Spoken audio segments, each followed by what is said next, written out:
الرسالہ مئی 2017۔ کائناتی نشانیاں۔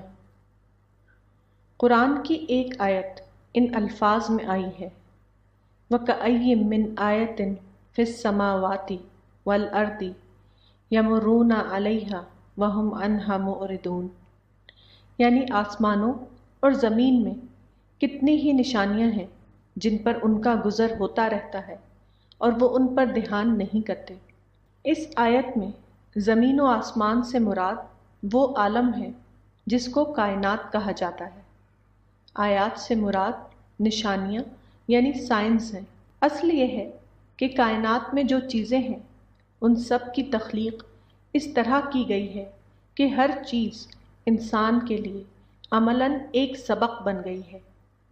تمام چیزیں روحانی حقیقتوں یعنی اسپریچول ریالٹیز کی مادی تمثیلات یعنی میٹیریل السٹریشنز ہیں۔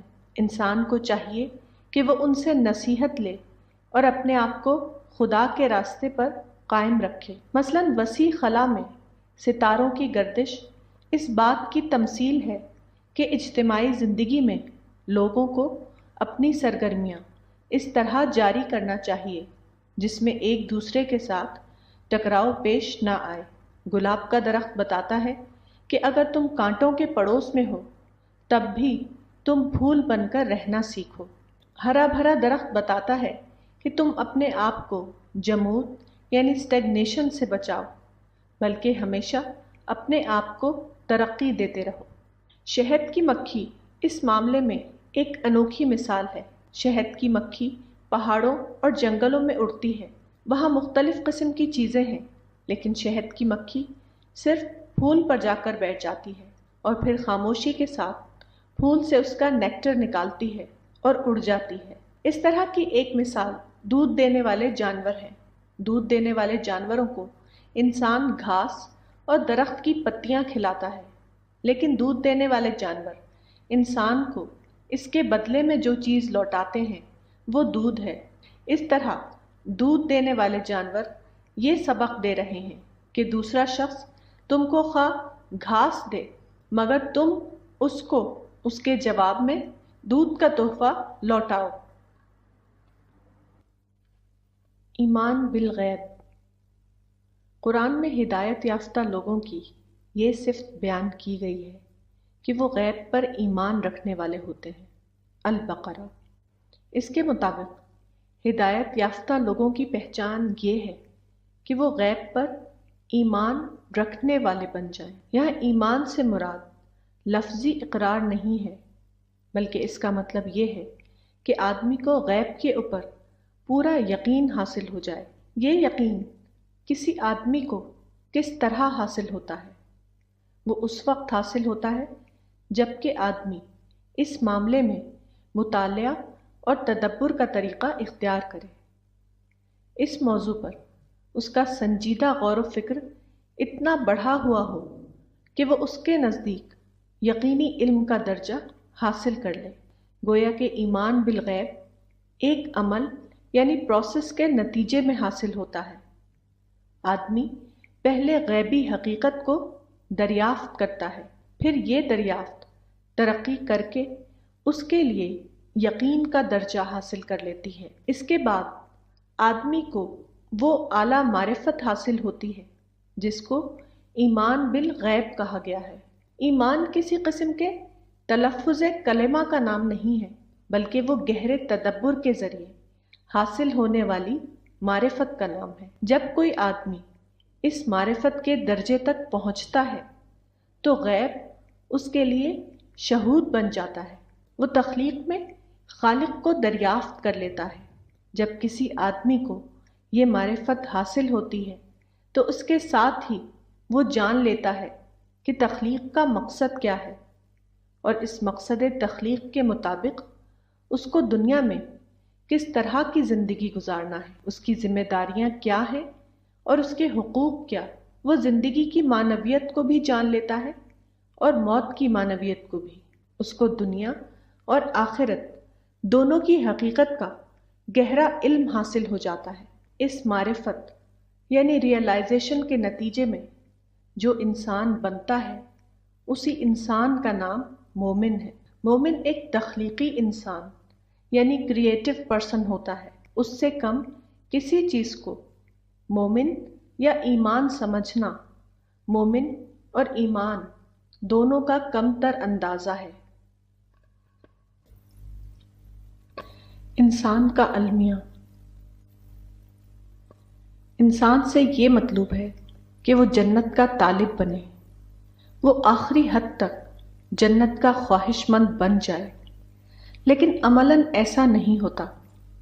چنانچہ حدیث میں آیا ہے کہ رسول اللہ صلی اللہ علیہ وسلم نے فرمایا، ما رأیت مثل الجنت نام طالبها المعجم الاوسط للطبرانی، یعنی میں نے جنت کی مانند ایسی کوئی چیز نہیں دیکھی کہ اس کا طلبگار سوتا رہے۔ انسان کا ہیبیٹیٹ جنت ہے۔ انسان کو حقیقی خوشی صرف جنت میں مل سکتی ہے، مگر جنت موجودہ آنکھوں سے انسان کو دکھائی نہیں دیتی، اس لیے انسان جنت کا طالب بننے کی بجائے دنیا کا طالب بن جاتا ہے۔ بچپن کا دور انسان کے لیے بے خبری کا دور ہے۔ جوانی کی عمر میں وہ غیب کی جنت کے بجائے شہود کی جنت کو اپنا مقصود بنا لیتا ہے۔ بڑھاپے کی عمر میں یہ ہونا چاہیے کہ انسان اپنی عمر بھر کی غلطیوں کی تلافی کرے اور حقیقی معنوں میں جنت کا طالب بن جائے، مگر یہاں بھی وہ اس سے محروم رہتا ہے۔ بڑھاپے کی عمر ایک ایسی عمر ہے جبکہ انسان کے اندر سے امنگ کا خاتمہ ہو جاتا ہے۔ اس کے اندر پہلے کی طرح جوش و جذبہ باقی نہیں رہتا۔ وہ ایک ایسا انسان بن جاتا ہے جو انسان ہو لیکن وہ جوش و خروش کی صفت سے خالی ہو۔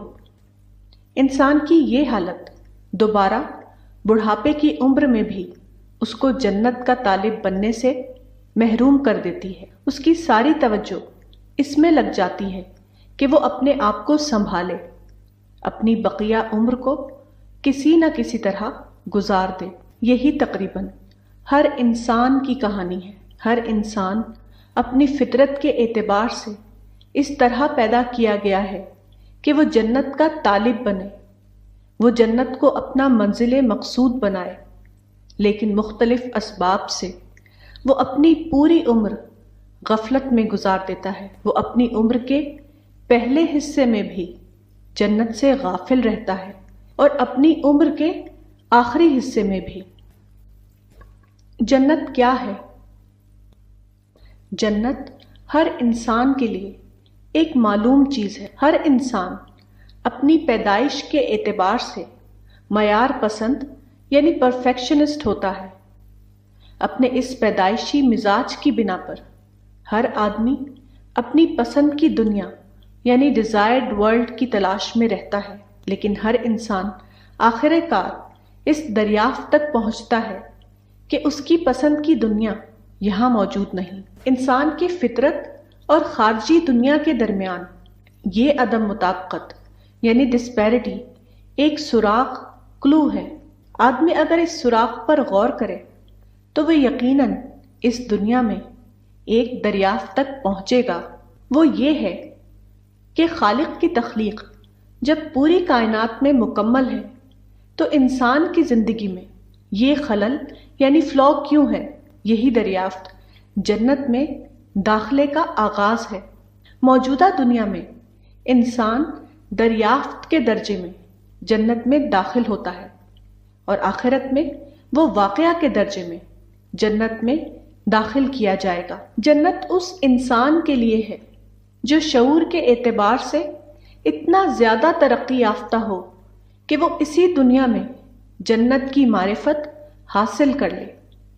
اس حقیقت کو قرآن میں ان الفاظ میں بیان کیا گیا ہے، وَيُدْخِلُهُمُ الْجَنَّةَ عَرَّفَهَا لَهُمْ۔ جنت معرفت کی قیمت ہے، اور معرفت صرف اس انسان کو حاصل ہوتی جو جنت کا اتنا زیادہ حریص ہو کہ وہ اس کا متلاشی یعنی سیکر بن جائے، یہاں تک کہ وہ اسی دنیا میں معرفت کے درجے میں جنت کو پالے۔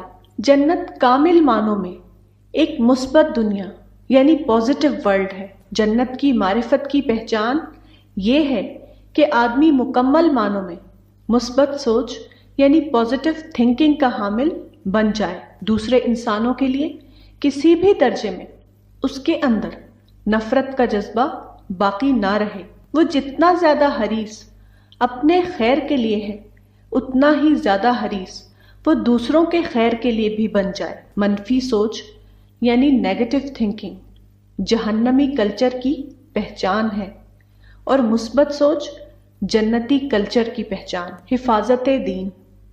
قرآن کی ایک آیت کے الفاظ یہ ہیں، اِنَّا نَحْنُ نَزَّلْنَا الذِّكْرَ وَإِنَّا لَهُ لَحَافِظُونَ، یعنی ہم نے اس یاد دہانی کو اتارا ہے اور ہم ہی اس کی حفاظت کرنے والے ہیں۔ اس آیت میں عام طور پر مفسرین نے ذکر سے قرآن کو مراد لیا ہے، لیکن توسیعی معنوں میں اس سے مراد پورا دین ہے۔ یہ ایک حقیقت ہے کہ اللہ نے دین اسلام کو نہ صرف نازل کیا بلکہ اس کی حفاظت کی ذمہ داری بھی خود اپنے اوپر لے لی۔ تاریخ بتاتی ہے کہ اللہ کا یہ وعدہ کامل معنوں میں پورا ہوا۔ دین اسلام پوری طرح ایک محفوظ دین ہے۔ انسان کے لیے بھٹکنے کا دروازہ ہمیشہ کھلا رہتا ہے، لیکن جو شخص سنجیدگی کے ساتھ دین حق کو جاننا چاہے اس کے لیے کوئی رکاوٹ نہیں۔ دین اسلام کی حفاظت کوئی فضیلت کی بات نہیں ہے بلکہ اس کی حفاظت ضرورت کی بات ہے۔ محمد صلی اللہ علیہ وسلم اللہ کے آخری نبی تھے، آپ کے بعد اللہ کوئی نبی بھیجنے والا نہیں۔ اس واقعے کا تقاضا تھا کہ دین اسلام کو ایک محفوظ دین بنا دیا جائے، کیونکہ اللہ کا دین اللہ کے نبی کے ذریعے آنے والی ہدایت کو جاننے کا واحد ذریعہ ہوتا ہے۔ پیغمبر کی غیر موجودگی میں اللہ کا دین پیغمبر کا بدل ہوتا ہے۔ اس لیے اللہ نے جب ختم نبوت کا فیصلہ فرمایا تو اسی وقت یہ بھی فیصلہ فرما دیا کہ آخری نبی کے ذریعے بھیجا جانے والا دین ہمیشہ اپنی اصل حالت میں محفوظ رہے گا۔ اگر ایسا نہ ہوتا تو بعد کے انسانوں کے لیے صراط مستقیم کو جاننے کا کوئی مستند ذریعہ موجود نہ ہوتا۔ اس صورتحال کا دوسرا پہلو وہ ہے جس کا تعلق دین کی حامل امت سے ہے۔ دین محفوظ ہونے کے باوجود یہ ضرورت باقی ہے کہ کوئی انسانی گروہ ہو جو ہر دور میں دین کی اشاعت کا کام کرتا رہے۔ یہ گروہ امت مسلمہ ہے جس کو پرامن دعوت اللہ کا یہ کام بلا توقف قیامت تک انجام دینا ہے۔ معاملے کا یہ پہلو امت مسلمہ کی ذمہ داری کو بڑھا دیتا ہے، یعنی امت مسلمہ کو بعد کے زمانے میں دعوت کا وہی کام انجام دینا ہے جو پیغمبر نے اپنے زمانے میں انجام دیا۔ خدائی منصوبہ۔ قرآن میں بتایا گیا ہے کہ اللہ نے فرقان یعنی قرآن کو اپنے بندے پر اتارا تاکہ وہ سارے عالم کے لیے آگاہ کرنے والا بنے۔ اس آیت کے مطابق اول دن سے یہ مطلوب تھا کہ قرآن تمام دنیا کے انسانوں تک پہنچے۔ اس کی جو صورت مقرر کی گئی وہ قرآن میں رسول کی زبان سے اس طرح بیان کی گئی ہے، اور یہ قرآن میری طرف وحی کیا گیا ہے تاکہ میں اس کو تم لوگوں تک پہنچاؤں، اور جن کو یہ قرآن پہنچے وہ اس کو دوسرے لوگوں تک پہنچائیں۔ یہ گویا ایک چین ڈسٹریبیوشن کا معاملہ ہے۔ قرآن رسول کے ذریعے صحابہ تک پہنچے، صحابہ تابعین تک پہنچائیں، تابعین تبع تابعین تک پہنچائیں۔ اس طرح اہل ایمان کی ہر نسل اپنے ہم زمانہ لوگوں تک پہنچاتی رہے، یہاں تک کہ قیامت تک پیدا ہونے والے تمام انسانوں تک قرآن پہنچ جائے۔ موجودہ زمانے کے مسلمان عام طور پر شکایت کی بولی بولتے ہیں۔ وہ کہتے ہیں کہ ہم مظلوم ہیں، ہمارے دشمن ہمارے خلاف سازش کر رہے ہیں۔ یہ ساری باتیں غیر متعلق ہیں۔ اہل ایمان پر فرض ہے کہ وہ اس قسم کی منفی باتوں کو چھوڑ دیں، وہ ہر شکایت کو اللہ کے حوالے کر دیں اور اپنے آپ کو مکمل طور پر قرآن کی اشاعت کے کام میں لگا دیں۔ اصحاب رسول اپنے زمانے میں قرآن کے مقری بنے ہوئے تھے۔ اب پرنٹنگ پریس کے زمانے میں ہر مسلمان کو قرآن کا ڈسٹریبیوٹر بن جانا چاہیے۔ ان کو یہ کرنا چاہیے کہ ہر مسلمان اپنے ساتھ مطبوعہ قرآن کے نسخے رکھے اور جس سے ملاقات ہو اس کو یہ کہہ کر پیش کر دے this is a divine gift for you. قرآن کو لوگوں کی قابل فہم زبان میں پھیلانا امت مسلمہ کا ایک لازمی فریضہ ہے۔ اس فریضے کی ادائیگی کے بغیر امت مسلمہ کا امت مسلمہ ہونا مشتبہ ہو جاتا ہے۔ کوئی بھی دوسرا عمل امت مسلمہ کے لیے اس فریضے کا بدل نہیں بن سکتا۔ اس معاملے میں کوئی بھی عذر یعنی ایکسکیوز اللہ رب العالمین کے ہاں قابل قبول ہونے والا نہیں۔ ہدایت ربانی۔ قرآن کی ایک رہنما آیت ان الفاظ میں آئی ہے وَالَّذِينَ جَاهَدُوا فِينَا لَنَهْدِيَنَّهُمْ سُبُلَنَا وَإِنَّ اللَّهَ لَمَعَ الْمُحْسِنِينَ، یعنی جن لوگوں نے ہمارے لیے کوشش کی ان کو ہم اپنے راستے دکھائیں گے اور یقیناً اللہ محسنین کے ساتھ ہے۔ قرآن کی اس آیت میں بتایا گیا ہے کہ اللہ کی راہ میں کوشش کرنے سے انسان کے لیے راستے کھلتے ہیں۔ اس کا مطلب کیا ہے؟ اس کا ایک مطلب یہ ہے کہ آدمی دین کے نام پر کوئی کوشش شروع کرے اور کچھ دنوں کے بعد معلوم ہو کہ اس کی کوشش عملاً نتیجہ خیز نہیں ہو رہی ہے، تو اس کو چاہیے کہ وہ اپنے پورے معاملے پر نظر ثانی یعنی ری تھنکنگ کرے۔ اگر وہ کھلے ذہن کے ساتھ ایسا کرے تو یقیناً اس کو یہ رہنمائی ملے گی کہ وہ کون سا زیادہ مؤثر طریقہ ہے جو زیادہ نتیجہ خیز بن سکتا ہے۔ جو ایسا نہ کرے اس کا انجام یہ ہوگا کہ وہ آخر کار ایک بند گلی میں پھنس کر رہ جائے۔ ایسے لوگوں کا ماضی بھی برباد اور مستقبل بھی برباد۔ موجودہ زمانے میں تمام مسلمانوں کا حال یہی ہوا ہے۔ موجودہ زمانے میں مسلمانوں نے نو آبادیاتی نظام یعنی کولونیلزم کے خلاف مسلح جدوجہد کی، لیکن یہ جدوجہد نتیجے کے اعتبار سے مکمل طور پر ناکام ثابت ہوئی۔ اسی طرح انہوں نے فلسطین میں اسرائیل کے خلاف زبردست تحریک چلائی۔ کشمیر میں انہوں نے اپنے مفروضہ دشمن کے خلاف زبردست تحریک چلائی۔ اسی طرح ہر ملک میں انہوں نے کسی کو اپنا دشمن فرض کیا اور اپنے مفروضہ دشمن کے خلاف پرشور تحریکیں چلائیں، لیکن ہر ملک میں ان کی تحریکیں با اعتبار نتیجہ کامل طور پر ناکام ثابت ہوئیں۔ قرآن کی مذکورہ آیت کے مطابق مسلمان اگر چاہتے کہ اللہ کی طرف سے کارگر رہنمائی آئے تو ان کو اپنی تحریکوں پر نظر ثانی کرنا ہوگا۔ یہ نظر ثانی ان کے لیے جہاد برائے خدا یعنی جہاد for the sake of God ہوگا۔ لمبی عمر۔ انسان ہمیشہ سے اس کا طالب رہا ہے کہ اس کو لمبی عمر حاصل ہو، اسی لیے اس موضوع پر ہمیشہ سب سے زیادہ ریسرچ کی گئی ہے۔ بادشاہ لوگ قدیم زمانے میں علم طب کی بہت زیادہ سرپرستی کرتے تھے۔ وہ سمجھتے تھے کہ علم طب ان کو لمبی عمر دے سکتا ہے۔ موجودہ زمانے میں میڈیکل سائنس کے شعبے میں سب سے زیادہ ریسرچ اسی موضوع پر ہو رہی ہے۔ انسان چاہتا ہے کہ اس کو لمبی عمر حاصل ہو، مگر اس شعبے میں انسان کو اب تک کوئی کامیابی حاصل نہیں ہوئی۔ حقیقت یہ ہے کہ اصل مسئلہ لمبی زندگی کا نہیں ہے بلکہ زندگی کی کوالٹی کا ہے۔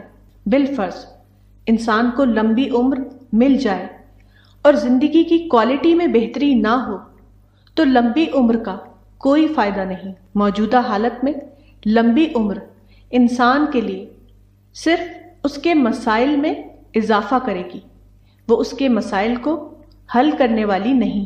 اصل یہ ہے کہ انسان پیدا ہوتا ہے تو وہ بچہ ہوتا ہے، پھر وہ نوجوانی کی عمر میں پہنچتا ہے، پھر وہ جوان ہوتا ہے، پھر وہ ادھیڑ عمر میں پہنچتا ہے، اس کے بعد وہ بوڑھا ہو جاتا ہے، اور اس کے بعد وہ بستر پر پڑ جاتا ہے۔ اس مدت میں انسان مسلسل طور پر مختلف مسائل کی زد میں رہتا ہے، بیماری، حادثہ، بڑھاپا وغیرہ۔ ایسی حالت میں اصل مسئلہ زندگی کی کوالٹی بڑھانے کا ہے، نہ کہ عمر کو لمبا کرنے کا۔ انسان اپنی زندگی میں جن مسائل سے دوچار ہوتا ہے ان کا تعلق جسمانی زوال یعنی ڈی جنریشن اور ڈی این اے سے ہے۔ سائنٹیفک ریسرچ کے مطابق انسان کی پوری زندگی ڈی این اے سے کنٹرول ہوتی ہے، اور ڈی این اے ایک ایسی چیز ہے جس پر انسان کو کوئی اختیار حاصل نہیں۔ انسان پر بہرحال موت آتی ہے۔ اگر ایسا ہو کہ موت کے بعد کی زندگی میں انسان اسی قانون حیات کا موضوع بنا رہے جس کا موضوع وہ موت سے پہلے کی عمر میں ہوتا ہے، تو انسان کو نہ موت سے پہلے کی زندگی میں سکون حاصل ہوگا اور نہ موت کے بعد کی زندگی میں۔ اس معاملے پر غور کرنے سے معلوم ہوتا ہے کہ انسان کے لیے اصل مسئلہ لمبی عمر کا نہیں ہے، بلکہ اصل مسئلہ یہ ہے کہ اس کو ایک نیا جسم حاصل ہو جائے جو جسمانی زوال سے پاک ہو۔ موجودہ جسمانی وجود کے رہتے ہوئے لمبی عمر کا کوئی فائدہ نہ موت سے پہلے کے عرصہ حیات میں ہے اور نہ موت کے بعد کے عرصہ حیات میں۔ اس مسئلے کا حل وہ ہے جس کو قرآن میں خلق جدید کہا گیا ہے۔ خلق جدید کا مطلب ہے نئی تخلیق، یعنی نیو کریشن، یعنی زوال سے پاک ایک نئے جسمانی وجود کا حاصل ہونا۔ اور اس قسم کی نئی تخلیق خالق کے سوا کسی اور کے قدرت میں نہیں۔ جو لوگ لمبی عمر چاہتے ہیں ان کو چاہیے کہ وہ ففروا الی اللہ کے طریقے پر عمل کریں، یعنی زیادہ سے زیادہ اللہ کو یاد کرنا، وہ زیادہ سے زیادہ اللہ کو پکاریں، زیادہ سے زیادہ اللہ سے دعا کرنا تاکہ وہ ان کو مطلوب زندگی عطا کرے۔ قرآن میں بتایا گیا ہے کہ اہل جنت جب جنت میں داخل ہوں گے تو ان کی زبان سے شکر کا ایک کلمہ ان الفاظ میں نکلے گا، الحمدللہ الذی اذھب عنا الحزن۔ شکر ہے اللہ کا جس نے ہم سے غم کو دور کر دیا۔ یہاں حزن یعنی سفرنگ کا لفظ بہت بامعنی ہے۔ اس میں وہ تمام چیزیں شامل ہیں جو دنیا کی زندگی کو انسان کے لیے بے لذت بنا دیتی ہیں۔ اس میں ہر وہ چیز شامل ہے جو جسمانی اعتبار سے یا خارجی اعتبار سے موجودہ دنیا میں انسان کے لیے پریشانی کا سبب بنتی ہے۔ انسان کی طلب کے اعتبار سے اصل مسئلہ یہ ہے کہ اس کو حزن سے خالی زندگی حاصل ہو جائے۔ حزن کے ساتھ کوئی بھی چیز انسان کو خوشی دینے والی نہیں۔ جنت کے بارے میں ایک حدیث رسول ان الفاظ میں آئی ہے، من مات من اہل الجنت من صغیر او کبیر یردون بنی ثلاثین فی الجنت لا یزیدون علیہا ابدا۔ سنن الترمذی۔ یعنی اہل جنت میں سے ہر شخص کی عمر 30 سال کر دی جائے گی، خواہ موت کے وقت وہ اس سے زیادہ کا ہو یا کم کا، ان کی عمر اس سے زیادہ کبھی نہیں ہوگی۔ اس حدیث سے معلوم ہوتا ہے کہ جنت میں انسان کو اس کا وہ مطلوب مل جائے گا جو وہ چاہتا تھا، لیکن وہ اس کو اس دنیا میں نہیں ملا، یعنی ہمیشہ کے لیے جوانی کی عمر۔ انسان صرف جوانی کی عمر میں اس قابل ہوتا ہے کہ وہ بھرپور زندگی گزار سکے۔ جوانی کی عمر ہر انسان کی سب سے زیادہ مطلوب عمر ہے۔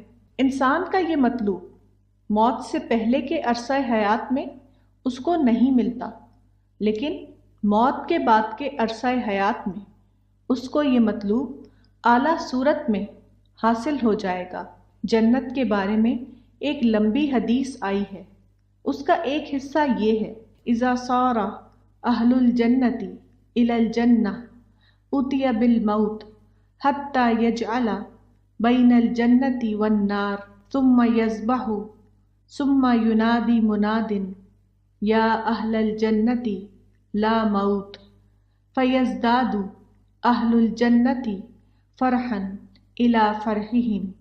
صحیح مسلم۔ یعنی جب جنت والے جنت کی طرف چلے جائیں گے تو موت کو جنت اور دوزخ کے درمیان لایا جائے گا، پھر اسے ذبح کیا جائے گا، پھر ایک پکارنے والا پکارے گا، اے جنت والو اب موت نہیں ہے۔ اس سے اہل جنت کی خوشی میں مزید اضافہ ہو جائے گا۔ انسان پیدائشی طور پر ایک مطلوب دنیا کا تصور لے کر پیدا ہوتا ہے۔ اس کی ساری امنگیں اور اس کی ساری دوڑ دھوپ موجودہ دنیا میں اس مطلوب کو حاصل کرنے میں لگی رہتی ہیں۔ وہ مختلف چیزوں کے بارے میں یہ رائے بناتا ہے کہ وہ مل جائے تو اس کی مطلوب دنیا اس کو حاصل ہو جائے گی، مگر تجربہ بتاتا ہے کہ انسان نے پوری کوشش کی اور اس کے بعد اس چیز کو پا لیا جس کو وہ پانا چاہتا تھا، تاہم آخر میں اس نے دیکھا کہ بظاہر مطلوب کو پانے کے باوجود اس کو خوشی حاصل نہ ہو سکی۔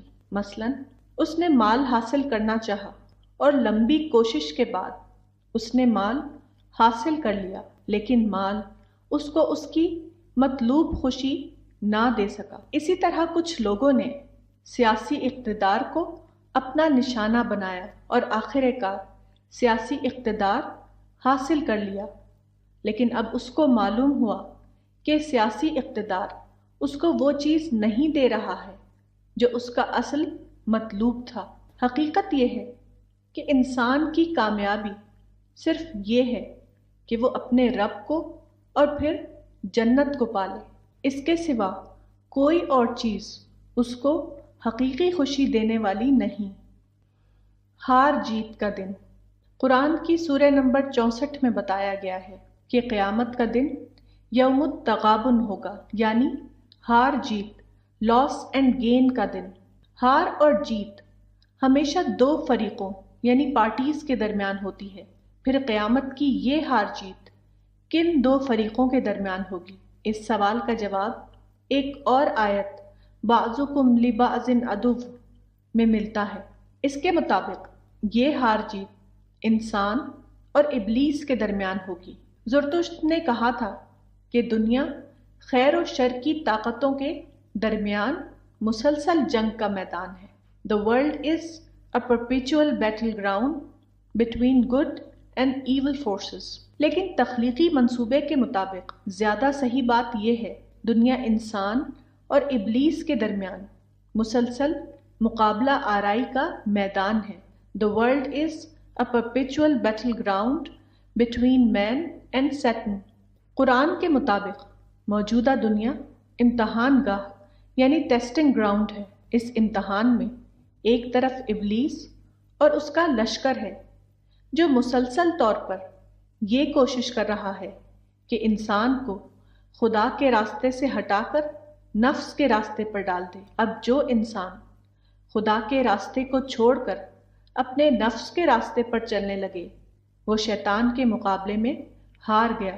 اس کے برعکس جو انسان ذہنی بیداری کا ثبوت دے، جو شیطان کے بہکاوے کے باوجود خدا کے راستے پر چلتا رہے، اس نے شیطان کے مقابلے میں جیت حاصل کی۔ ہار جیت کا یہ معاملہ اسی موجودہ دنیا میں پیش آتا ہے۔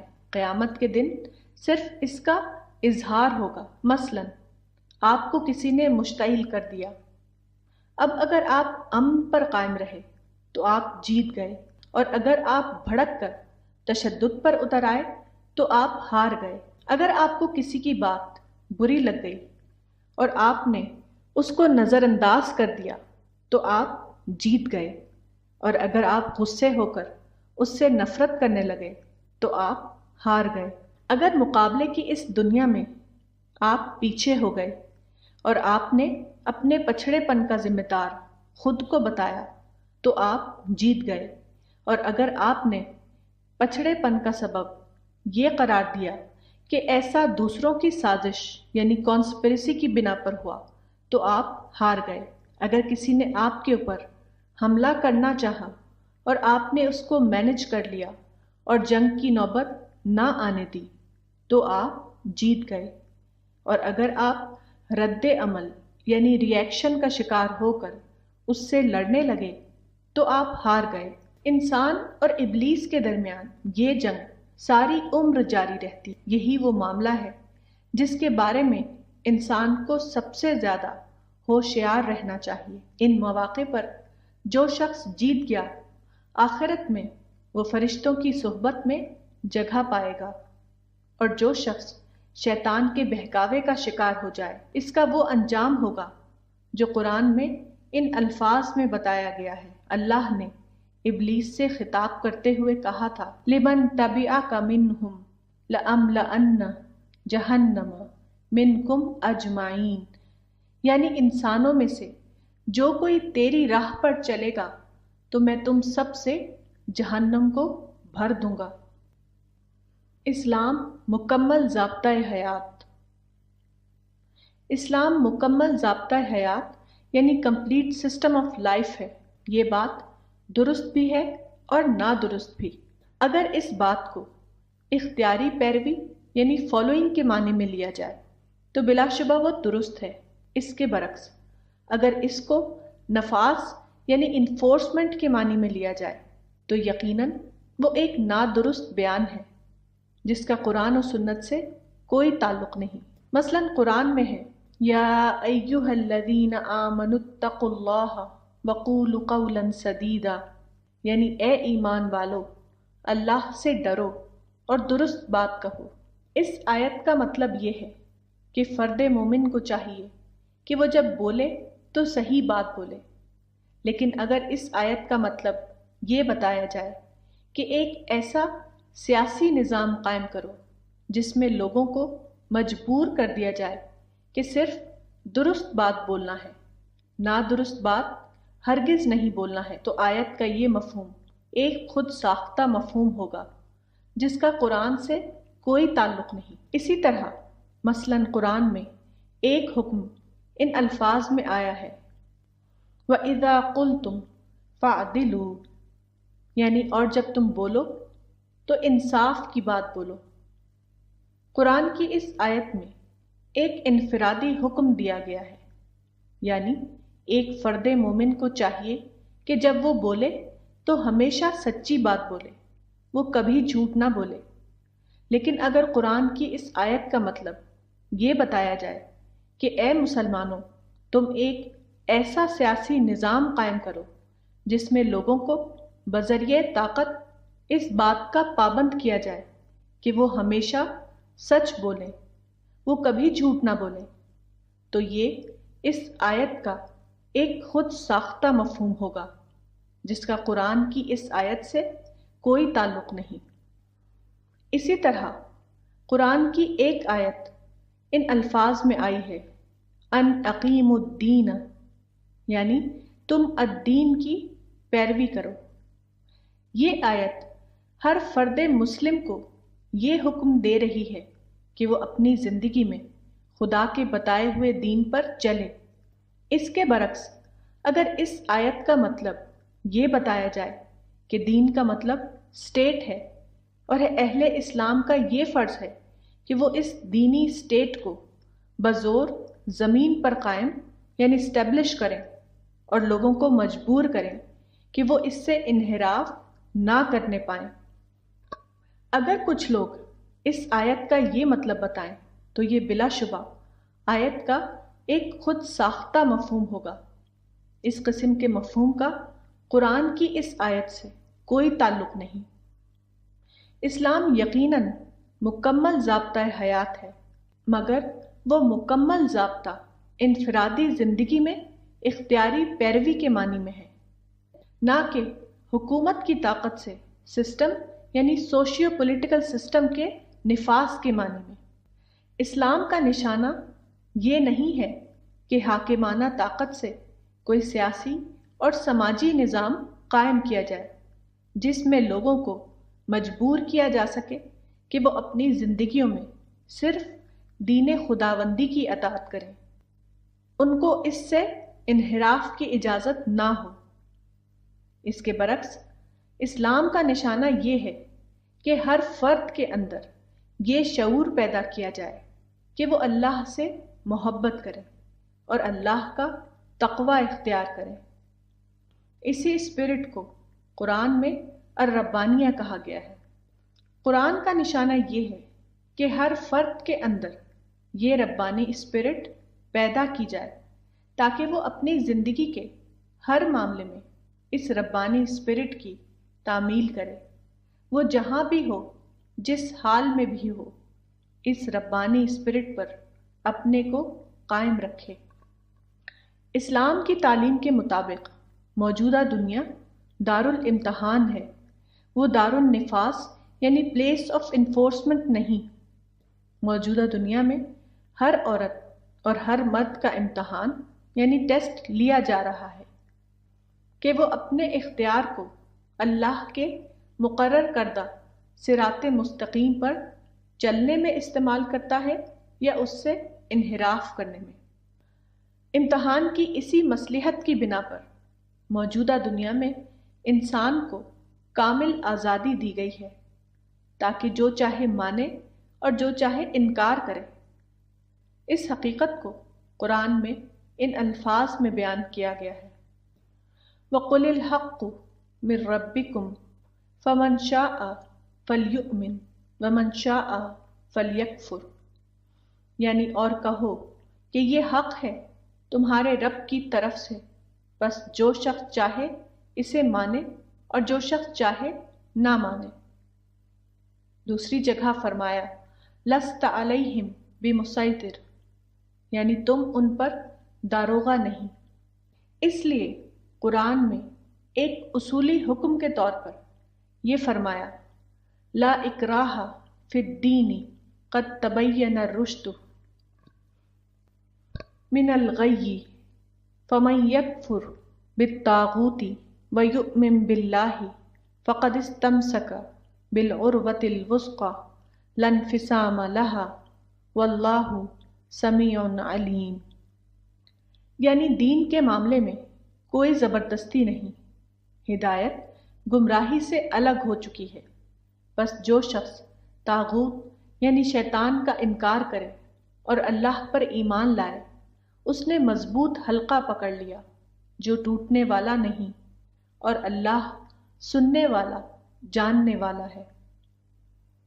قرآن میں انسان کے بارے میں خالق کا تخلیقی نقشہ ان الفاظ میں بتایا گیا ہے فَأَلْهَمَهَا فُجُورَهَا وَتَقْوَاهَا قَدْ أَفْلَحَ مَنْ زَكَّاهَا وَقَدْ خَابَ مَنْ دَسَّاهَا، یعنی پھر اس کو سمجھ دی، اس کی بدی کی اور اس کی نیکی کی، کامیاب ہوا جس نے اس کو پاک کیا اور نامراد ہوا جس نے اس کو آلودہ کیا۔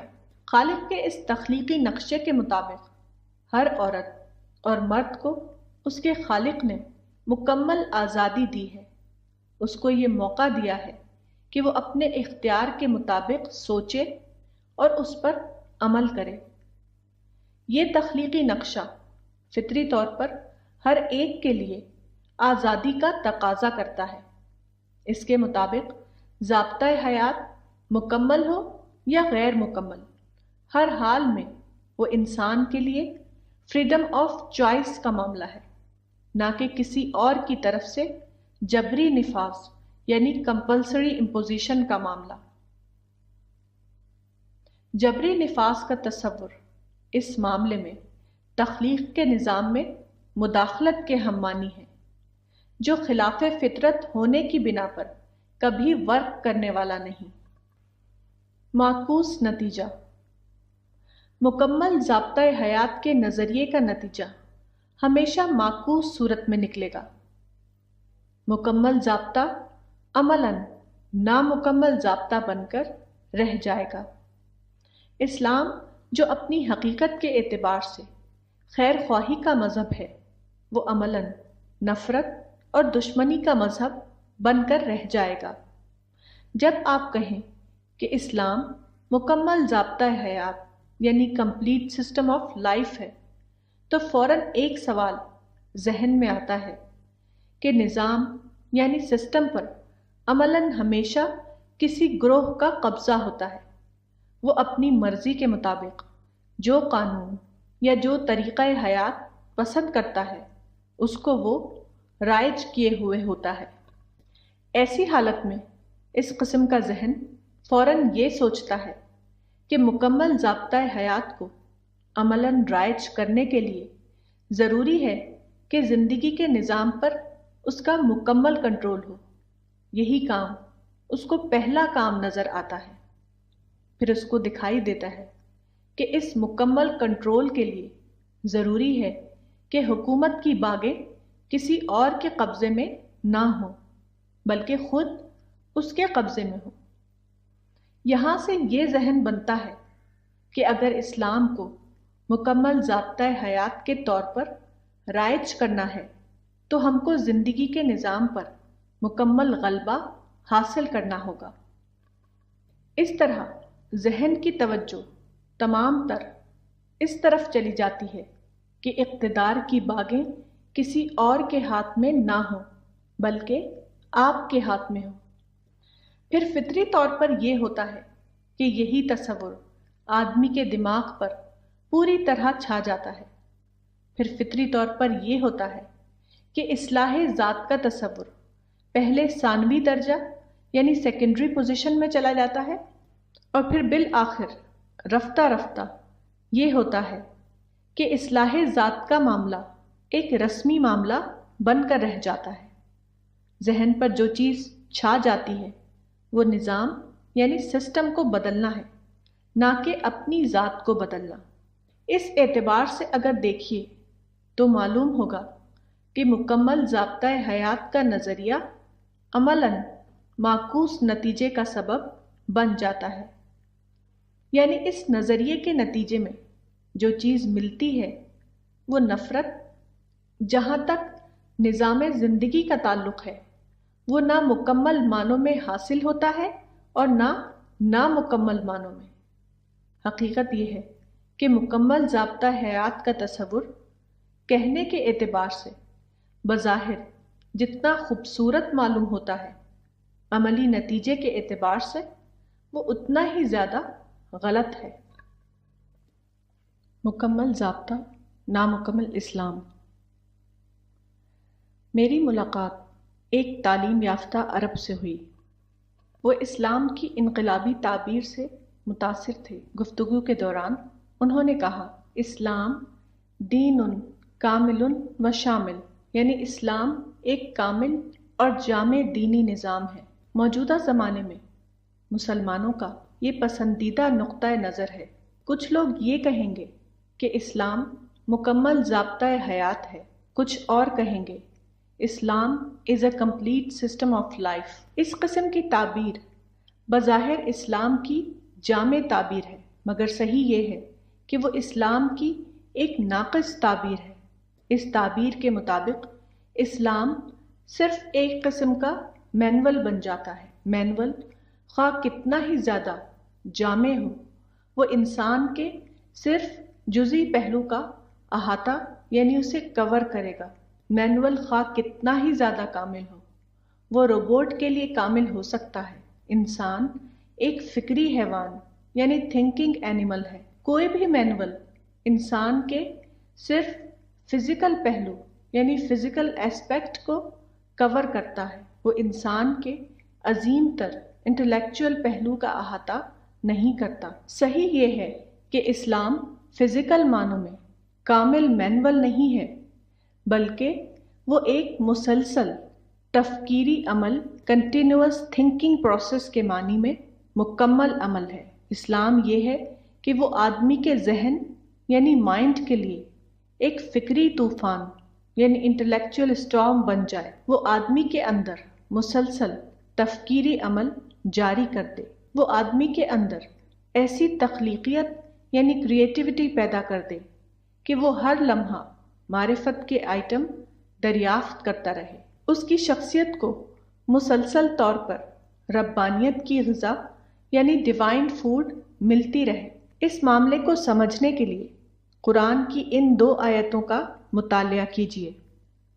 ان فی خلق السماوات والارض واختلاف اللیل والنہار لآیات لأولی الالباب الذین یذکرون اللہ قیاما وقعودا وعلی جنوبہم ویتفکرون فی خلق السماوات والارض ربنا ما خلقت ھذا باطلا سبحانک فقنا عذاب النار، یعنی آسمانوں اور زمین کی پیدائش میں اور رات اور دن کے باری باری آنے میں عقل والوں کے لیے نشانیاں ہیں، جو کھڑے اور بیٹھے اور اپنی کروٹوں پر اللہ کو یاد کرتے ہیں اور آسمانوں اور زمین کی پیدائش میں غور کرتے رہتے ہیں۔ وہ کہہ اٹھتے ہیں، اے ہمارے رب، تو نے یہ سب بے مقصد نہیں بنایا، تو پاک ہے، بس ہم کو آگ کے عذاب سے بچا۔ قرآن کے اس بیان کے مطابق اہل ایمان اولو الالباب یعنی پیپل آف انڈرسٹینڈنگ ہوتے ہیں۔ وہ اپنے ارد گرد کی دنیا پر مسلسل طور پر غور کرتے ہیں۔ وہ خدا کی تخلیق میں خدا کی نشانیاں یعنی سائنس دریافت کرتے رہتے ہیں۔ ان کا بیدار ذہن فطرت یعنی نیچر کے ہر تجربے میں معرفت کے آئٹم کو دریافت کرتا رہتا ہے۔ ان انکشافات کے درمیان ان کو مسلسل طور پر تخلیق کی معنویت دریافت ہوتی رہتی ہے۔ اس ذہنی عمل یعنی انٹلیکچوئل پروسیس کے نتیجے میں ان کے اندر وہ ترقی یافتہ شخصیت بن جاتی ہے جس کو قرآن میں مزکہ شخصیت کہا گیا ہے۔ مثال کے طور پر دن کی سرگرمیوں سے فارغ ہو کر آپ اپنے بستر پر لیٹے، اس وقت آپ کے اندر محاسبہ یعنی انٹروسپیکشن کا عمل جاگ اٹھا۔ آپ اپنے گزرے ہوئے دن پر سوچنے لگے۔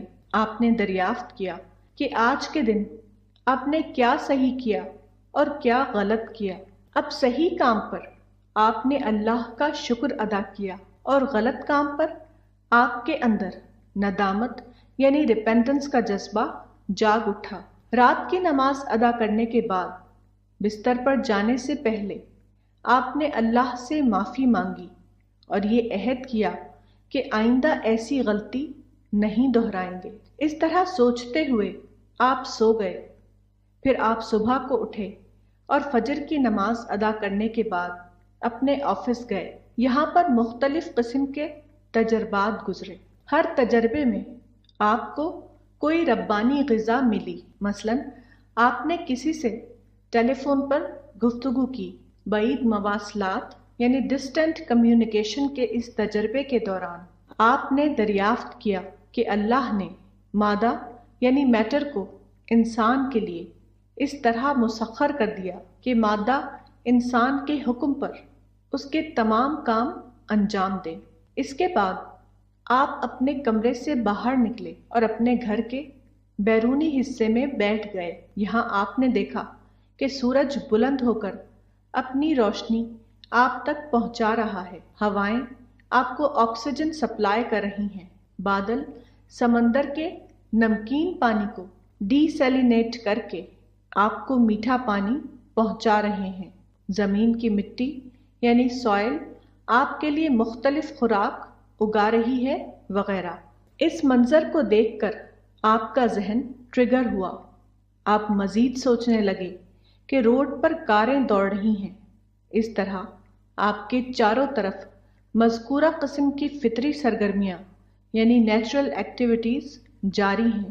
آپ نے سوچا کہ روڈ پر جو سرگرمیاں دکھائی دیتی ہیں اس کے پیچھے ہیومن مائنڈ کی پلاننگ کام کر رہی ہے۔ پھر فطرت کی دنیا یعنی ورلڈ آف نیچر میں جو بامانی سرگرمیاں مسلسل طور پر جاری ہیں ان کے پیچھے بھی یقیناً کسی ذہن کی پلاننگ کام کر رہی ہے۔ یہ سوچتے ہوئے آپ دریافت کرتے ہیں کہ عالم فطرت کی سرگرمیوں کے پیچھے بھی یقیناً کوئی برتر ذہن یعنی سپر مائنڈ ہے جو سارے معاملات کو نہایت صحت کے ساتھ کنٹرول کر رہا ہے۔ یہ سوچ آپ کو خالق تک پہنچاتی ہے اور خالق کے بارے میں آپ کے یقین میں بہت زیادہ اضافہ کر دیتی ہے۔ اس مثال سے اندازہ ہوتا ہے کہ اسلام کس معنی میں مکمل دین ہے۔ وہ محدود طور پر مینول کے معنی میں نہیں ہے، بلکہ وہ ربانیت کے معنی میں ہائی تھنکنگ کا ایک معاملہ ہے جو ہر لمحہ مومن کی شخصیت میں ایمانی اضافہ کرتا رہتا ہے۔ حکم اللہ کا قرآن میں بتایا گیا ہے، ان الحکم الا للہ، یعنی حکم صرف اللہ کے لیے ہے۔ حکم کے لفظی معنی اقتدار کے ہیں۔ اس آیت میں حکم کا مطلب کائناتی اقتدار ہے، یعنی اللہ نے اس عالم کو پیدا کیا ہے اور وہی پورے عالم کو کنٹرول کر رہا ہے۔ اس آیت میں ایک ایسے واقعے کا ذکر ہے جو بالفعل مکمل طور پر موجود ہے، یعنی کائنات ہر اعتبار سے اللہ رب العالمین کے زیر حکم ہے۔ اس عقیدے سے انسان کے اندر اللہ کے لیے کامل سرنڈر یعنی ٹوٹل سرنڈر کا مزاج بنتا ہے، مگر موجودہ زمانے میں کچھ مسلم رہنماؤں نے حکم کا مطلب سیاسی حکم یا سیاسی اقتدار لے لیا۔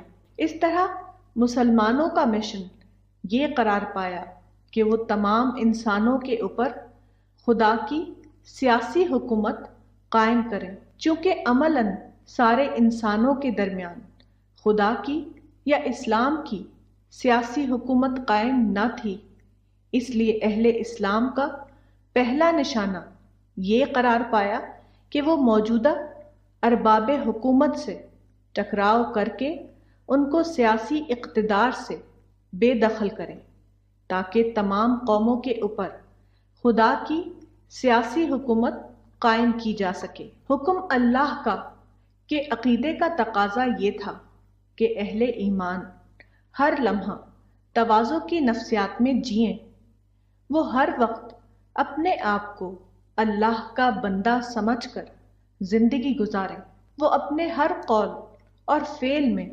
اللہ کو یاد رکھیں، ان کا ہر رویہ عہد و انصاف کا رویہ ہو، وہ ہمیشہ اپنے آپ کو اللہ کے آگے جواب دہ یعنی اکاؤنٹیبل سمجھیں، ان کی زندگی پوری کی پوری اللہ کے رنگ میں رنگ جائے۔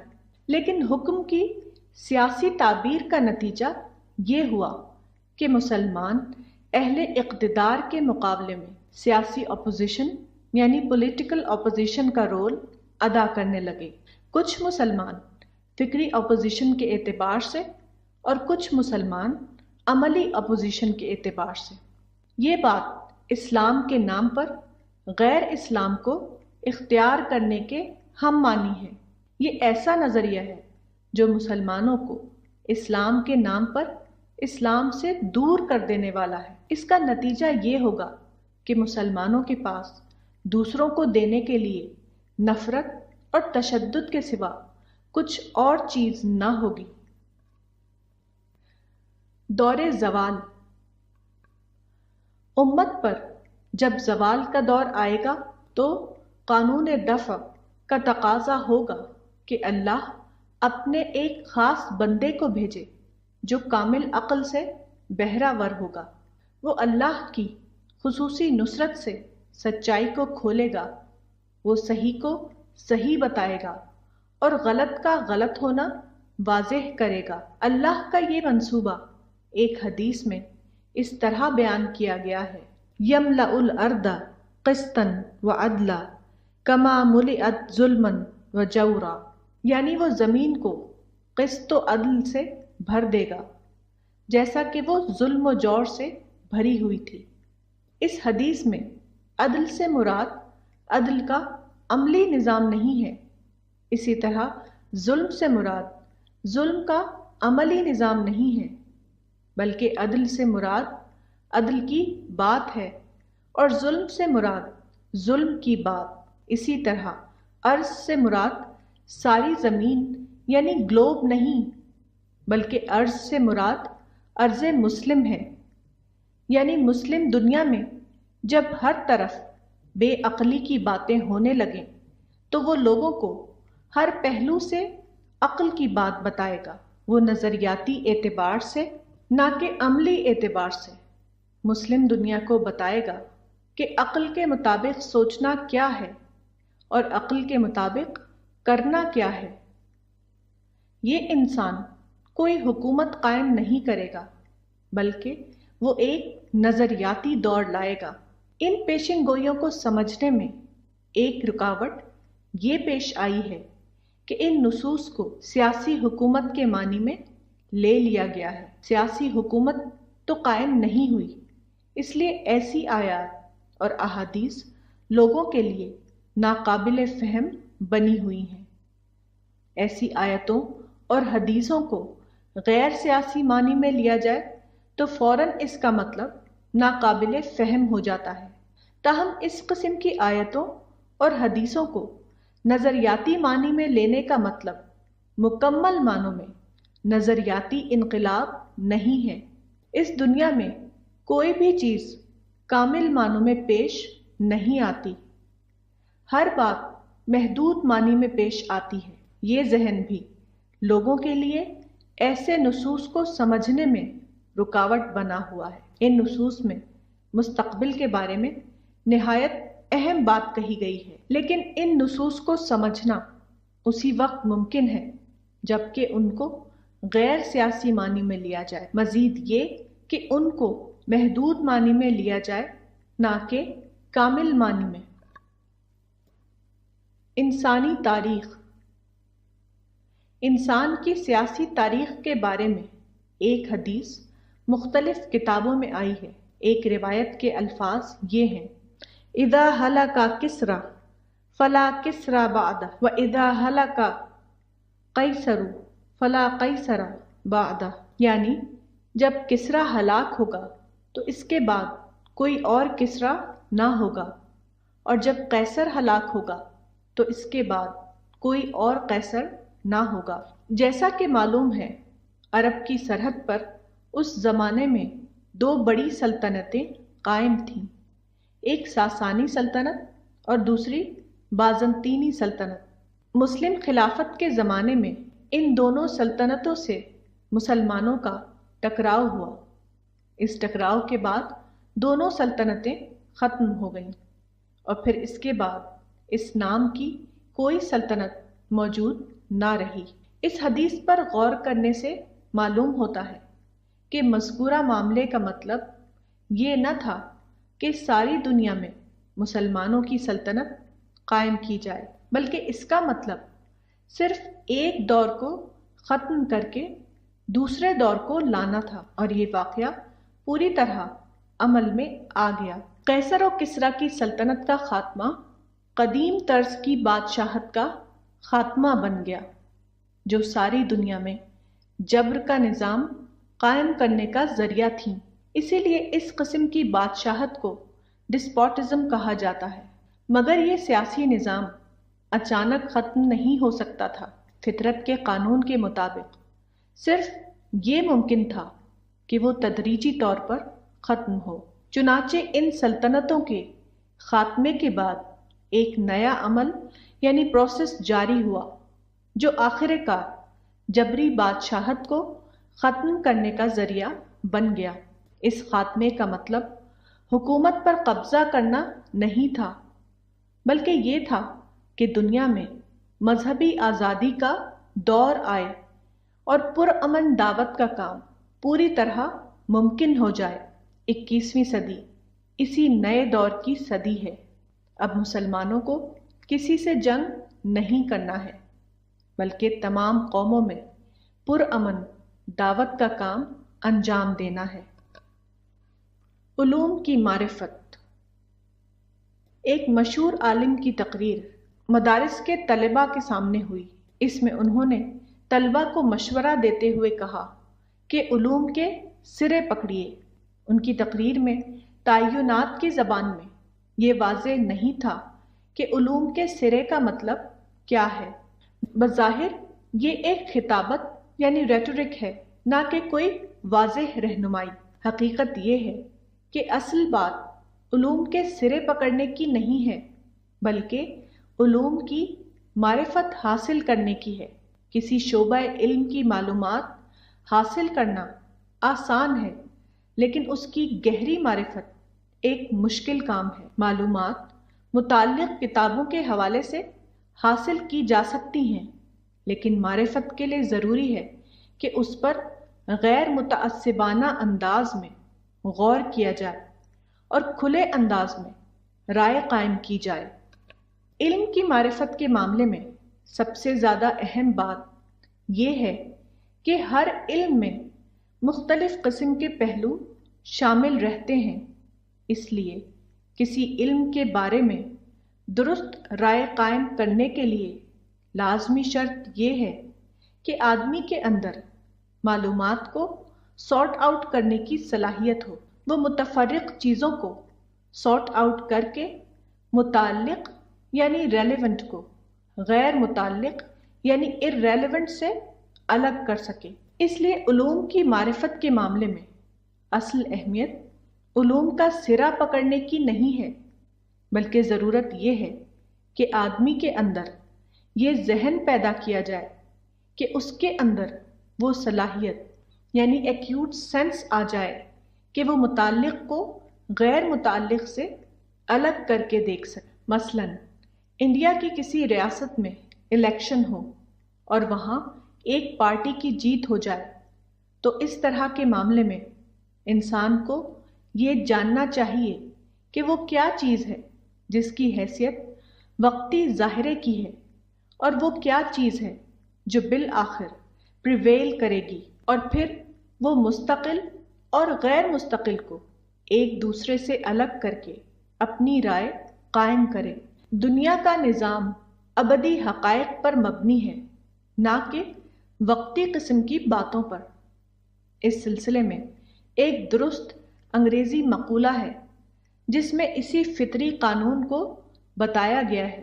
وہ یہ ہے کہ اس دنیا میں ہمیشہ سچائی کو بقا ملتی ہے۔ Let truth prevail.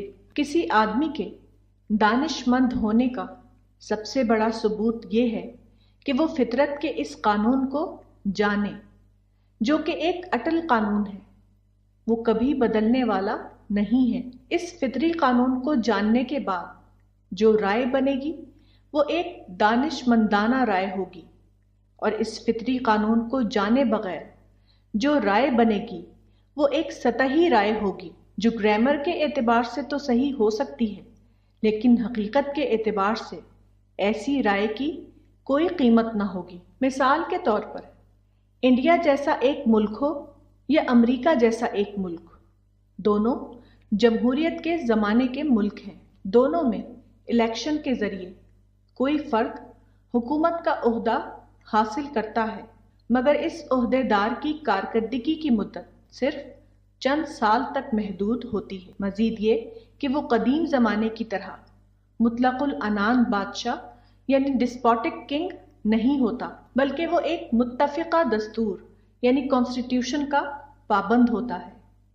اس لیے ایسا منتخب صدر یا وزیر اعظم خواہ بولنے کے لیے کچھ بھی بولے، لیکن عملاً جو چیز ملک میں قائم ہوگی وہ دستور اور جمہوریت ہے، نہ کہ کسی وقتی عہدے دار کا ایک قول۔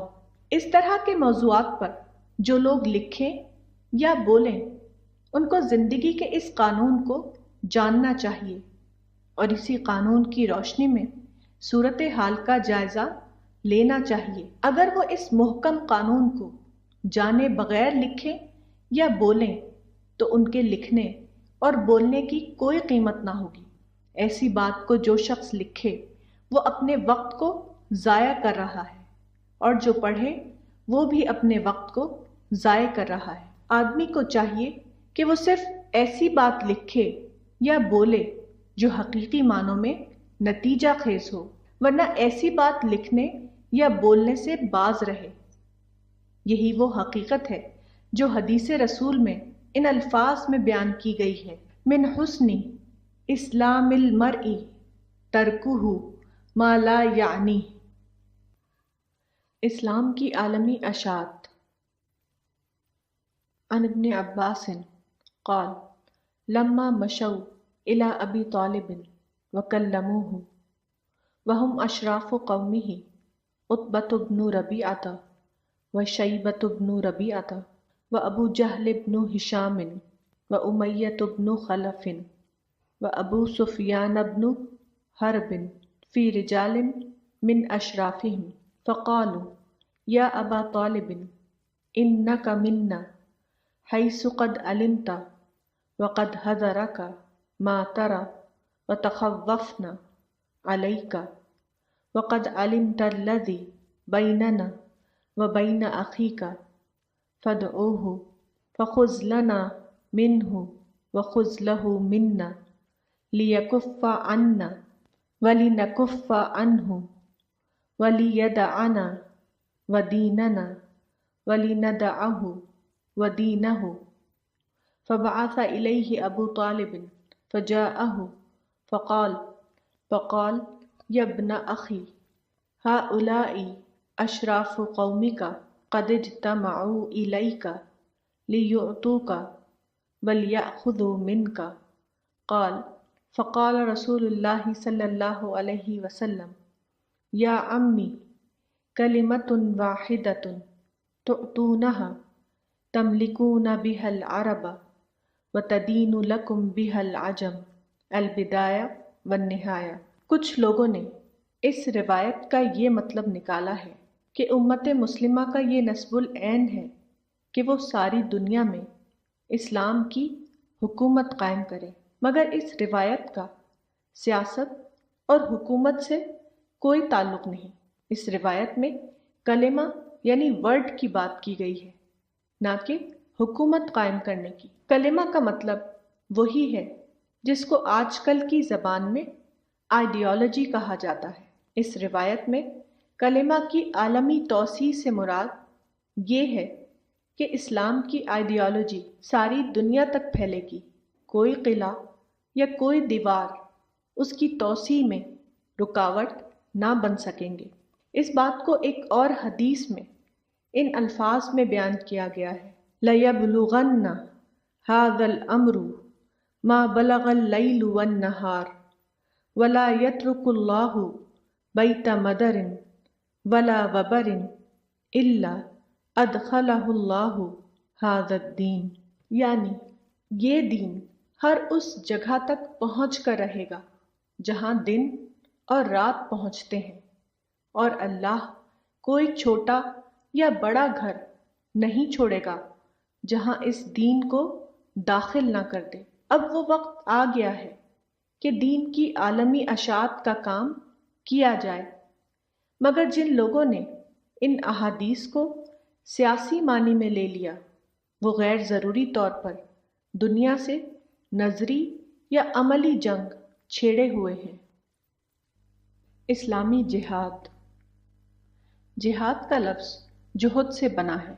اس کا معنی ہے کوشش یعنی اسٹرگل، کسی تعمیری مقصد کے لیے بھرپور کوشش کرنے کو عربی زبان میں جہد یا جہاد کہا جاتا ہے۔ جہاد یا جہد کا لفظ اصلاً پرامن جد و جہد کے لیے آتا ہے۔ اس لفظ کا براہ راست طور پر جنگ و قتال سے کوئی تعلق نہیں۔ جہاد میں مبالغے کا مفہوم پایا جاتا ہے، یعنی کامل جد و جہد، اٹموسٹ اسٹرگل۔ قرآن میں جہاد کا مادہ 35 بار استعمال ہوا ہے۔ ہر بار اس لفظ کا استعمال پرامن کوشش کے معنی میں ہے۔ جنگ کے لیے قرآن میں قتال کا لفظ آیا ہے اور پرامن جہاد کے لیے جہاد کا لفظ۔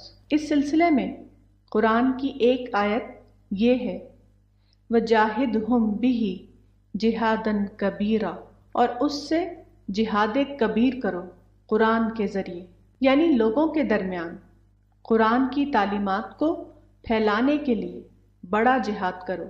حدیث میں بھی جہاد کا یہی مفہوم آیا ہے، جیسا کہ حدیث میں ہے الجہاد ماضٍ منذ بعثني الله إلى أن يقاتل آخر أمتي الدجال لا يبطله جور جائر ولا عدل عادل، یعنی جہاد جاری ہے اس وقت سے جب کہ اللہ نے مجھے مبعوث فرمایا، اس وقت تک جب تک کہ میری امت کا آخری حصہ دجال سے قتال کرے گا۔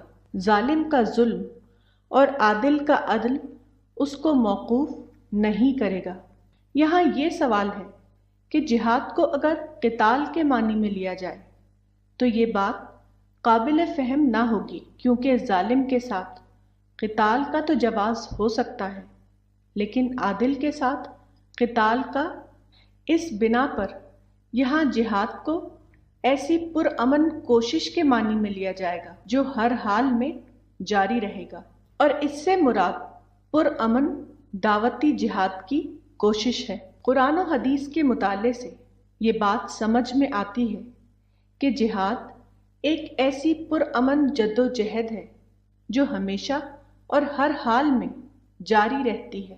اس سے مراد دعوت اور اصلاح کی جد و جہد ہے، دعوت عمومی دائرے میں اور اصلاح امت مسلمہ کے دائرے۔ یہ پرامن جہاد ایک ایسی ضرورت ہے جو نسل در نسل جاری رہتا ہے، کوئی بھی صورتحال اس کو ساقط کرنے والی نہیں۔ اس کے برعکس قتال ایک وقتی چیز ہے۔ قتال کی ضرورت ہمیشہ دفاع یعنی ڈیفنس کے وقت پیش آتی ہے، جب فریق مخالف کی طرف سے قتال روک دیا جائے تو اہل اسلام کے لیے جائز نہیں کہ وہ خود سے کسی کے خلاف جنگ چھیڑیں۔ اس سلسلے میں قرآن میں واضح آیتیں موجود ہیں۔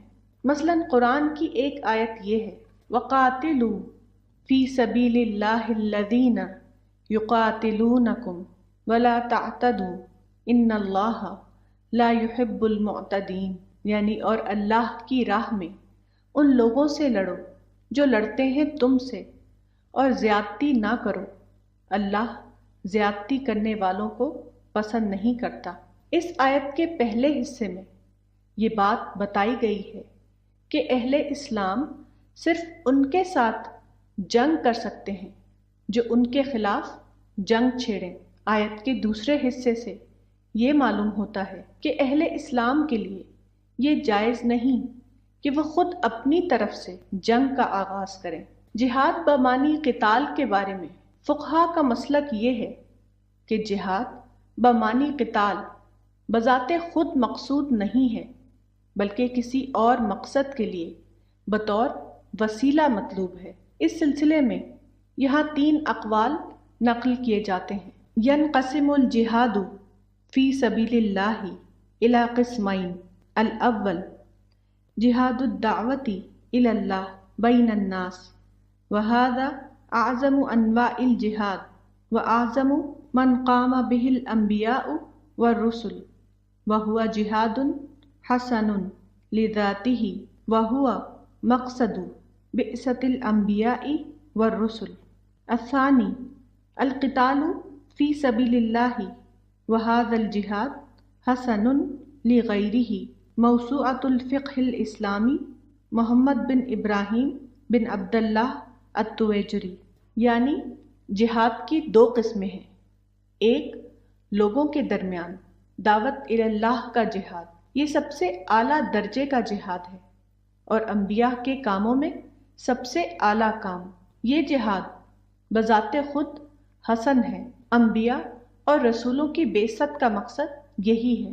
دوسرا قتال فی سبیل اللہ ہے، یہ جہاد بمعنی القتال برائے جہاد مطلوب نہیں، بلکہ وہ ایک اور مقصد کے لیے بطور وسیلہ مطلوب ہوتا ہے۔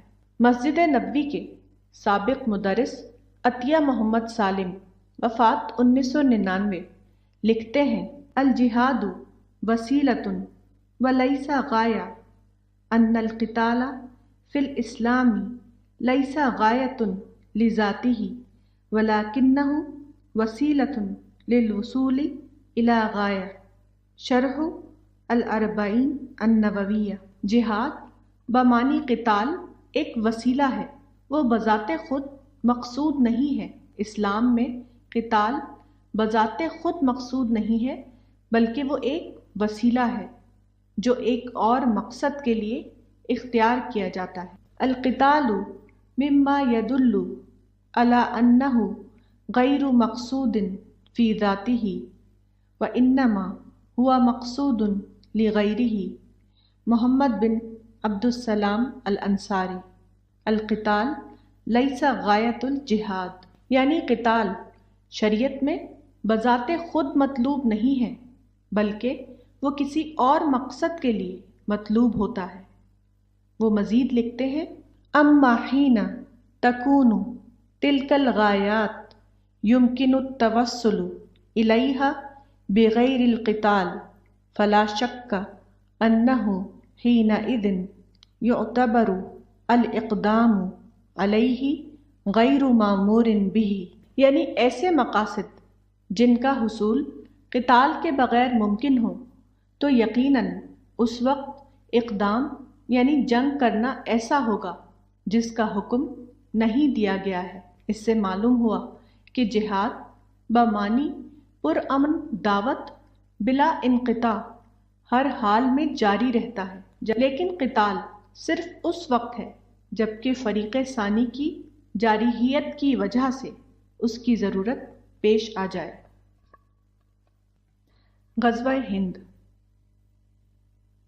ایک حدیث رسول ان الفاظ میں آئی ہے، عن ثوبان قال قال رسول اللہ صلی اللہ علیہ وسلم عصابتان من امتی احرزہم اللہ من النار، عصابۃ تغزو الہند وعصابۃ تکون مع عیسی ابن مریم علیہم السلام، سنن النسائی۔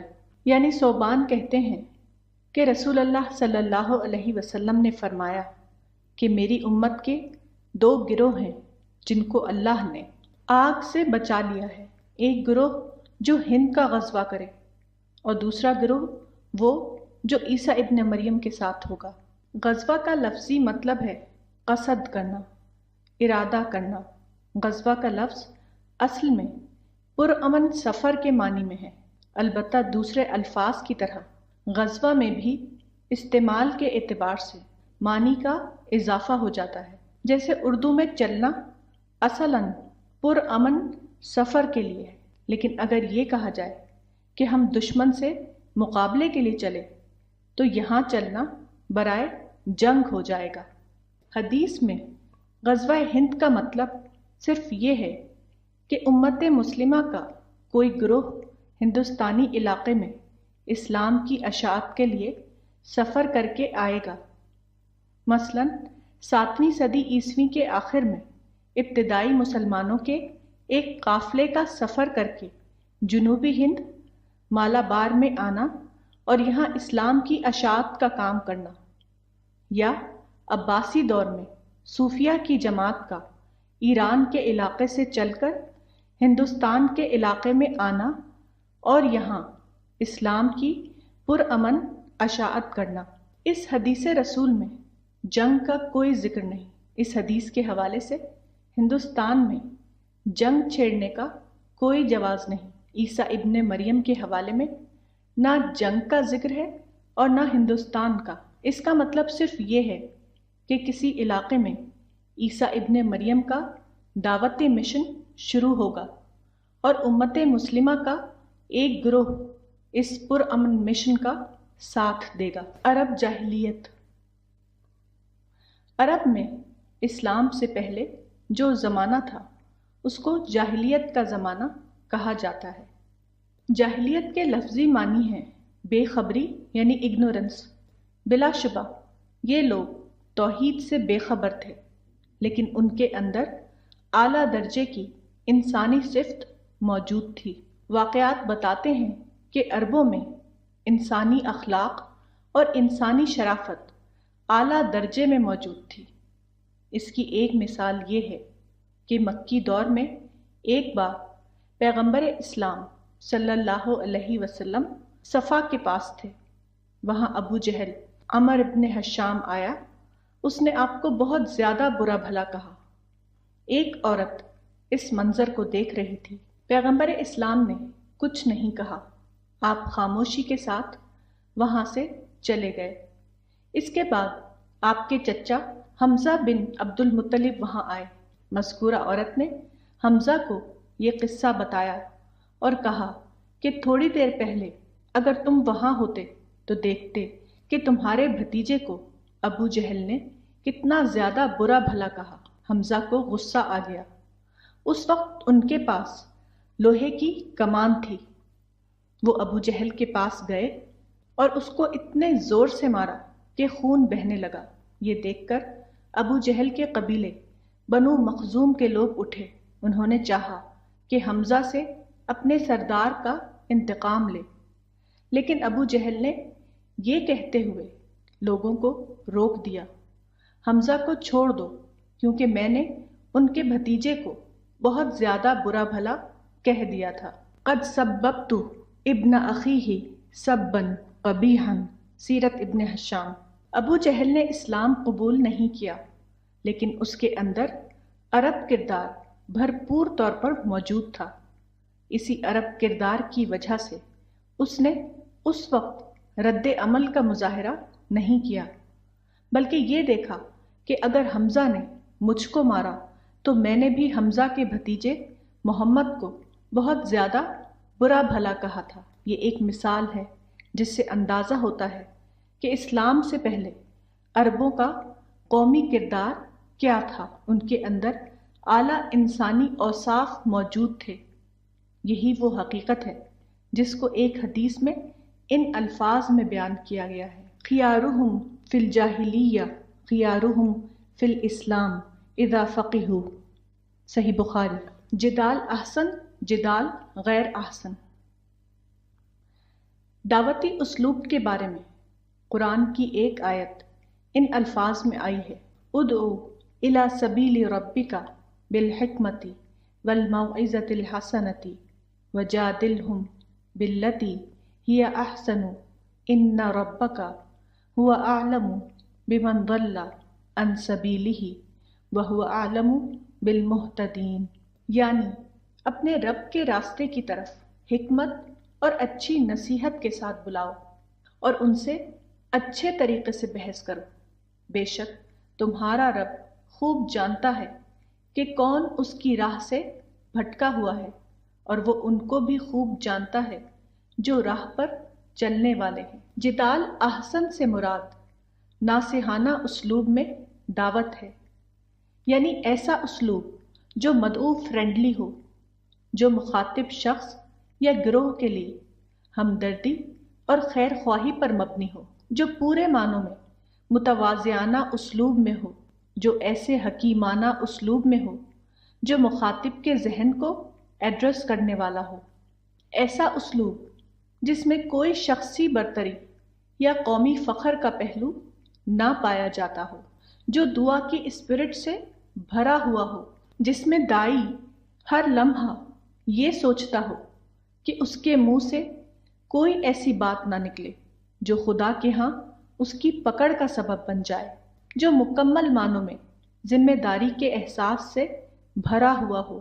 اس کے برعکس جدال غیر احسن وہ ہے جو خود ساختہ طریقے پر مبنی ہو، جس میں دعوت کے لیے مناظرہ یعنی ڈیبیٹ کا انداز اختیار کیا جائے، جس کا نشانہ یہ ہو کہ مخاطب کو کم تر دکھایا جائے اور اپنے آپ کو برتر ثابت کیا جائے، جو سنجیدگی اور متانت سے خالی ہو، جس کو سن کر حاضرین تالیاں بجائیں اور اپنے لیے قومی فخر کی غذا حاصل کریں۔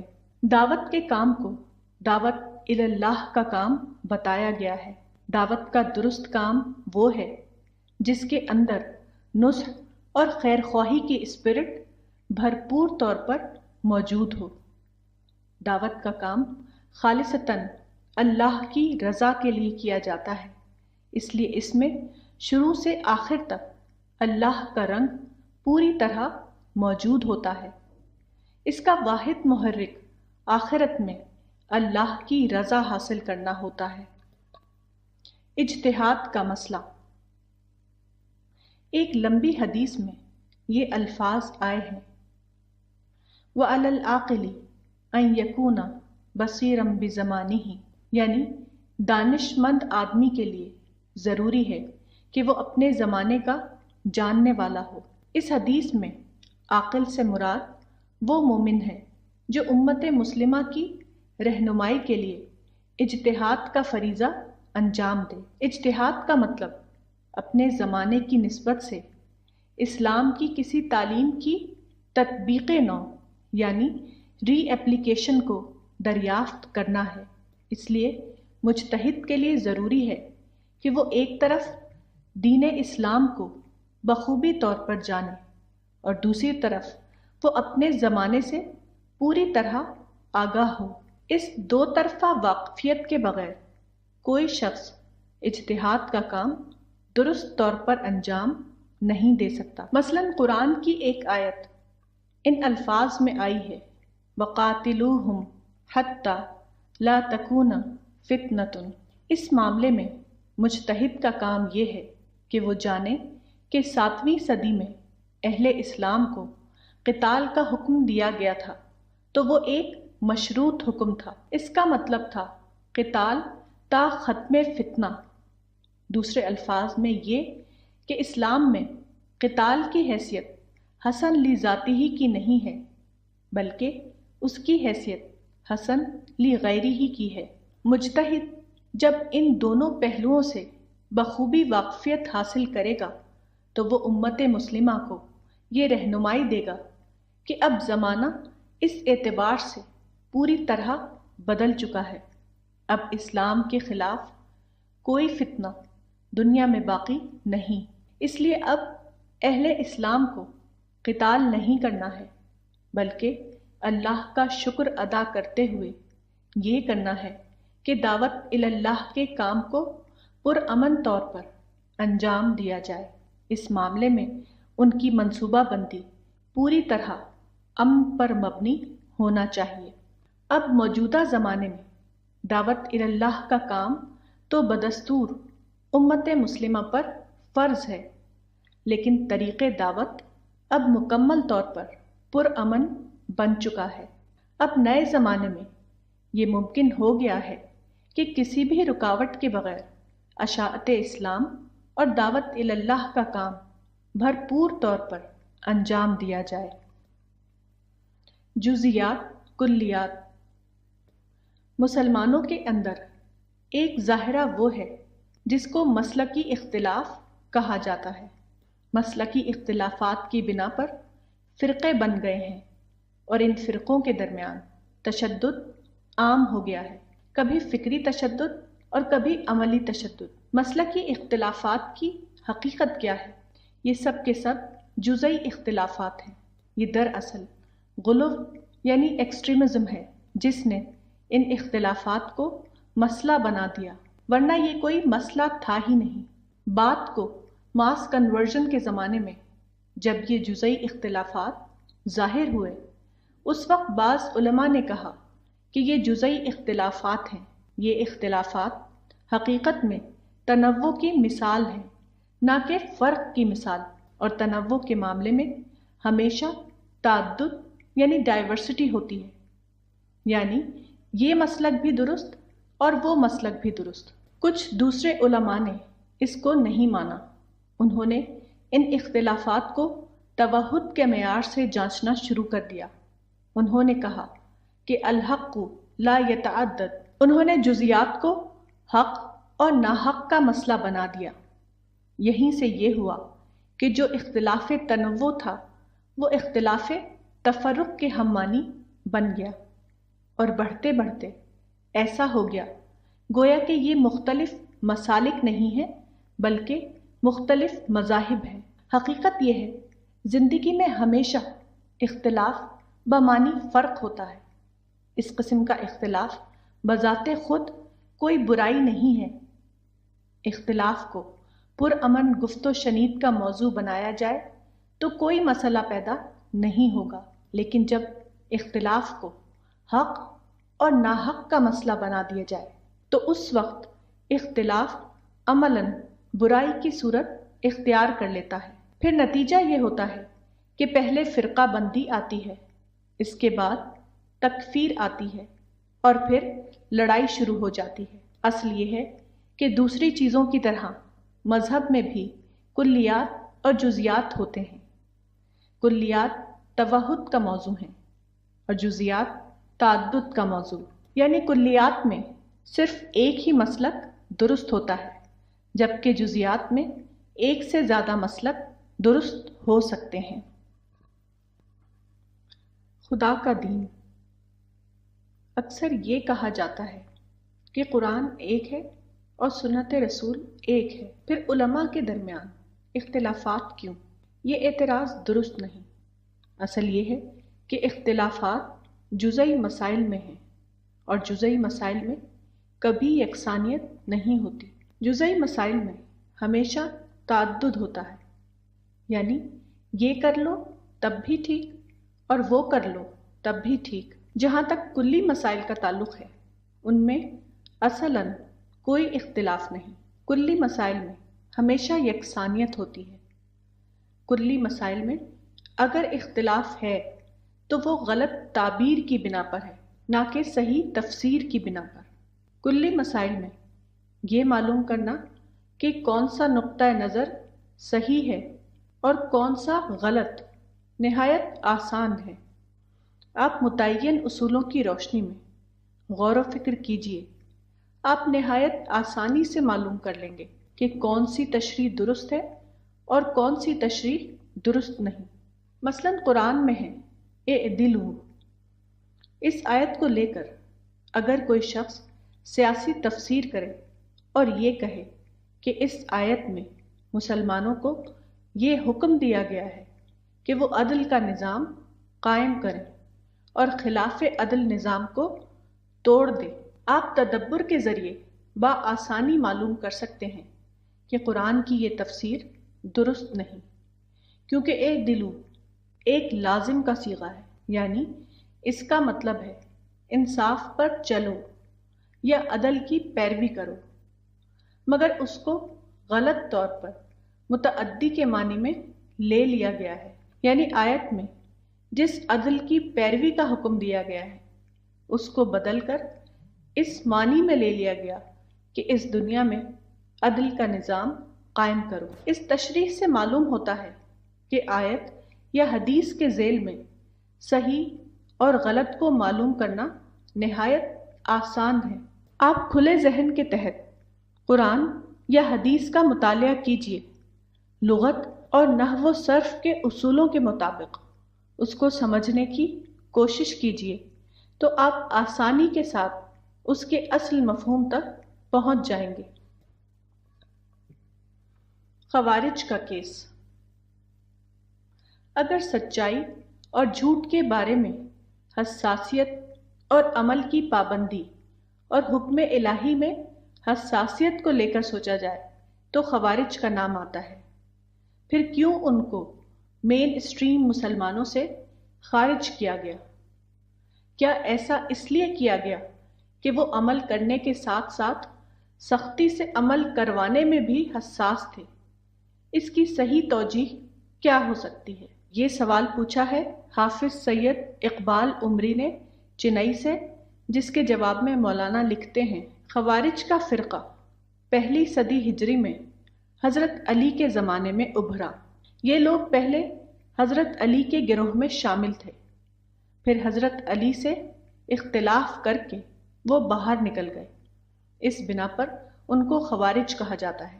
وہ خود اپنے آپ کو اشراک کہتے تھے، یعنی اللہ کے دین کی خاطر اپنے آپ کو بیچنے والے۔ یہ لوگ اسی طبقے سے تعلق رکھتے تھے جن کو قرآن میں اعراب کہا گیا ہے۔ یہ غیر تعلیم یافتہ افراد تھے جن کا کلچر شدت پسندی تھا۔ یہ لوگ دراصل غلو یعنی ایکسٹریمزم کا انتہائی کیس تھے۔ آج کل کی زبان میں ان کو ریڈیکلائزڈ مسلم کہا جا سکتا ہے۔ یہ لوگ کلمہ پڑھ کر مسلم سماج میں شامل ہو گئے، لیکن ان کی درست تربیت نہ ہو سکی، اس لیے ان لوگوں کے اندر شدت پسندی کا قدیم مائنڈ سیٹ موجود رہا۔ معمولی اختلاف کی بنا پر وہ لوگوں کی تکفیر کرتے تھے۔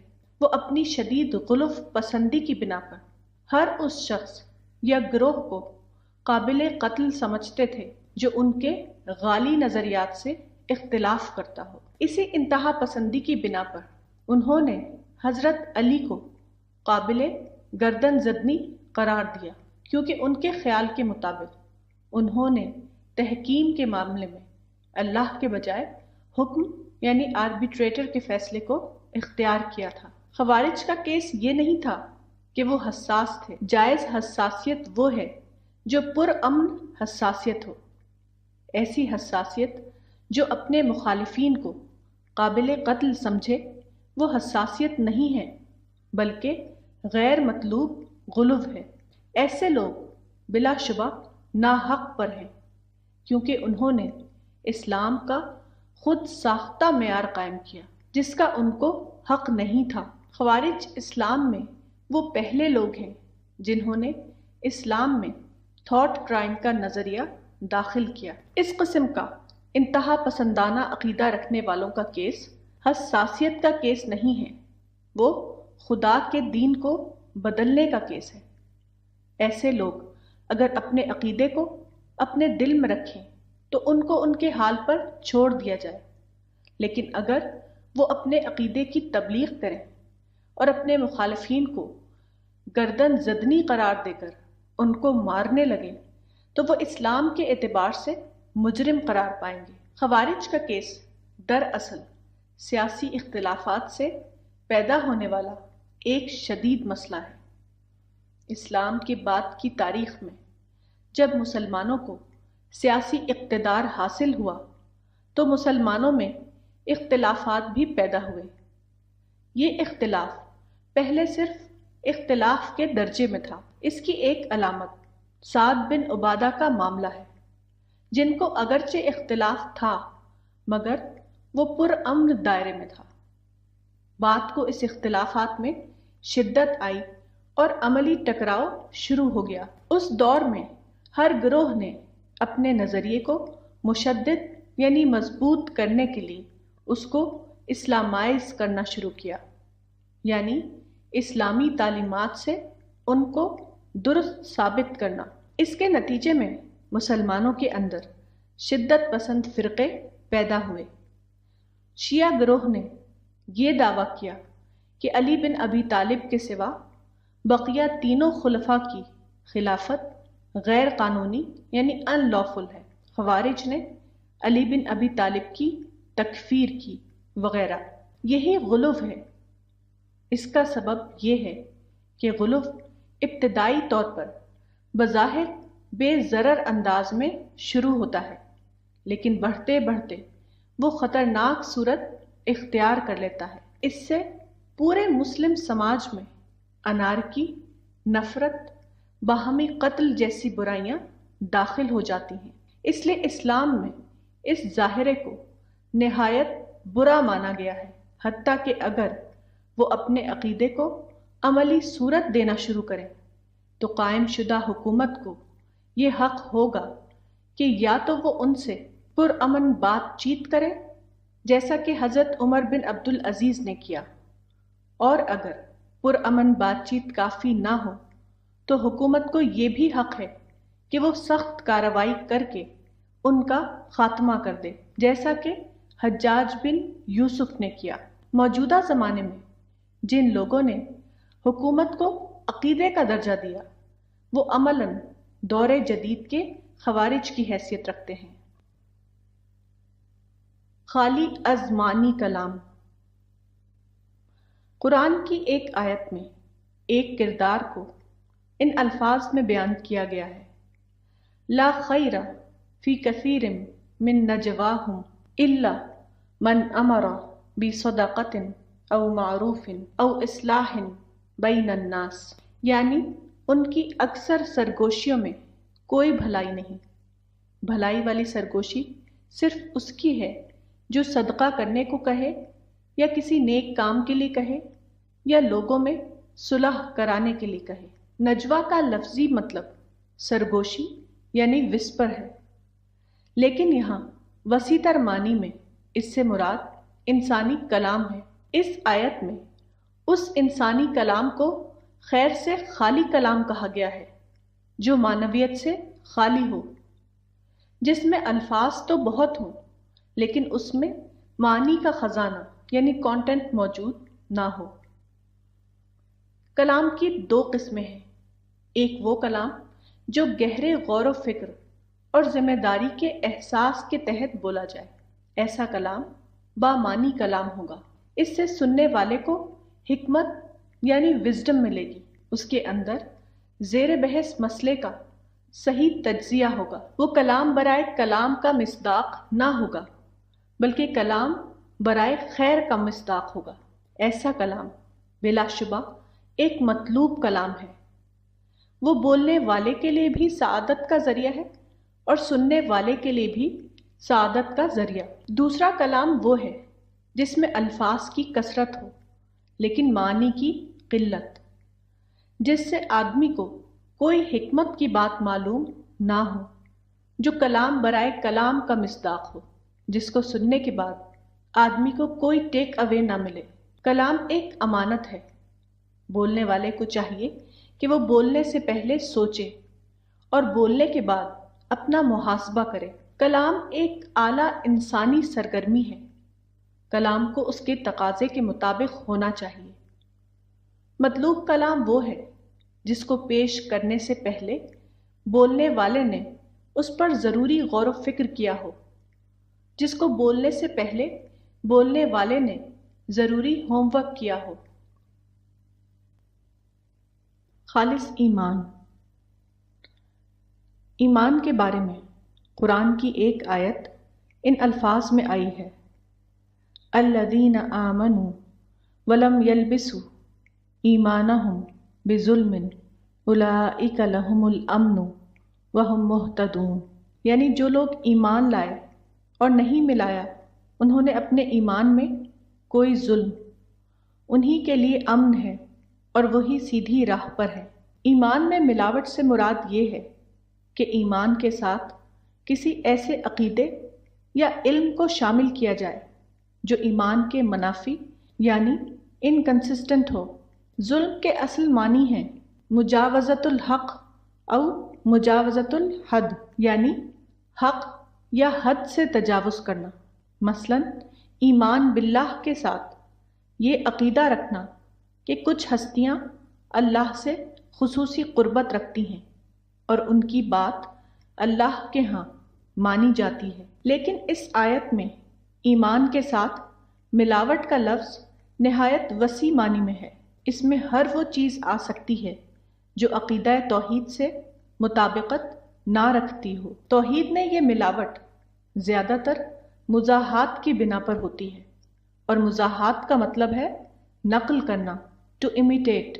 یہ مزاحات ہمیشہ ماحول کے اثر سے ہوتی ہے۔ اس کی ایک مثال یہ ہے کہ موجودہ زمانے کے سیکولر حلقوں میں سیاسی فکر کو بہت فروغ حاصل ہوا ہے، اس بنا پر موجودہ زمانے میں سیاسی مزاحات کا ایک ظاہرہ پیدا ہو گیا ہے۔ قرآن میں حکم کا لفظ فوق فطری حکم کے معنی میں آیا ہے، مگر مزاحات کر کے کچھ مسلمانوں نے اس کو سیاسی حکم کے معنی میں لے لیا، اور اس سے ان لوگوں نے یہ مطلب نکالا کہ مسلمانوں کا مشن زمین پر خدا کی سیاسی حکومت قائم کرنا ہے۔ یہ مزاحات عین وہی چیز ہے جس کو قرآن میں ظلم کہا گیا ہے۔ یہ مزاحات جس کو قرآن میں ظلم کہا گیا ہے، اس کی کوئی ایک صورت نہیں ہے، ہر زمانے میں اس کی نئی صورتیں ہو سکتی ہیں۔ اہل علم کا یہ فرض ہے کہ وہ اپنے زمانے کے مزاحات کو پہچانیں اور اہل اسلام کو اس سے باخبر کریں۔ خوف اور حکمت۔ ایک حدیث رسول ان الفاظ میں آئی ہے، رأس الحکمتی مخافت اللہ عز وجل، شعب الایمان للبیہقی، یعنی حکمت کا سرا اللہ کا خوف ہے۔ حکمت سے مراد وہی چیز ہے جس کو وزڈم کہا جاتا ہے۔ یہاں یہ سوال ہے کہ اللہ کے خوف سے انسان کے اندر وزڈم کی صفت کس طرح پیدا ہوتی ہے؟ خوف خدا اور وزڈم میں کیا تعلق ہے؟ اس حدیث رسول میں جاننے کی جو بات ہے وہ یہی ہے۔ وزڈم کیا ہے؟ وزڈم یہ ہے کہ آدمی کے اندر یہ صلاحیت ہو کہ وہ کسی معاملے کے غیر متعلق پہلوؤں یعنی irrelevant ایسپیکٹ سے الگ ہو کر سوچے۔ جس آدمی کے اندر یہ صلاحیت ہو وہ اس قابل ہو جاتا ہے کہ وہ معاملے کے بارے میں پوری طرح موضوعی رائے یعنی آبجیکٹو اوپینین تک پہنچ جائے، وہ معاملے کے بارے میں ایز اٹ از انداز میں سوچ سکے۔ اس صلاحیت کی بنا پر آدمی اس قابل ہو جاتا ہے کہ وہ معاملے کے بارے میں وہی رائے قائم کرے جو از روئے واقعہ ہونا چاہیے۔ اس عین درست رائے کا نام وزڈم ہے۔ انسان عام طور پر مختلف قسم کے غیر متعلق اثرات کے تحت سوچتا ہے، مثلا غصہ، نفرت، احساس برتری، جذباتیت، انانیت وغیرہ۔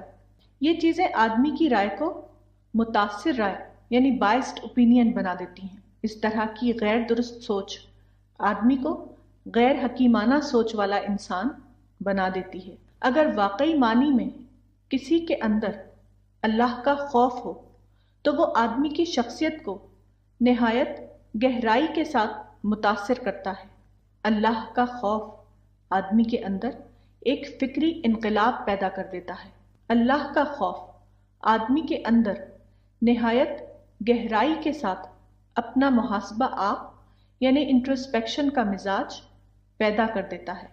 اس طرح خوف خدا کا نتیجہ یہ ہوتا ہے کہ آدمی کے اندر تمام غیر متعلق عوامل ختم ہو جاتے ہیں اور وہ پورے معنوں میں انسان اصلی یعنی مین کٹ ٹو سائز بن جاتا ہے۔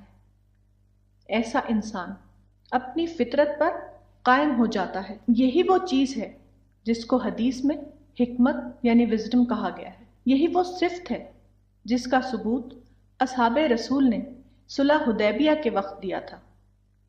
اس واقعے کا ذکر قرآن میں ان الفاظ میں آیا ہے، اذ جعل الذین کفروا فی قلوبہم الحمیہ حمیۃ الجاہلیہ فانزل اللہ سکینتہ علی رسولہ وعلی المؤمنین والزمہم کلمۃ التقوی وکانوا احق بہا واہلہا وکان اللہ بکل شیء علیما۔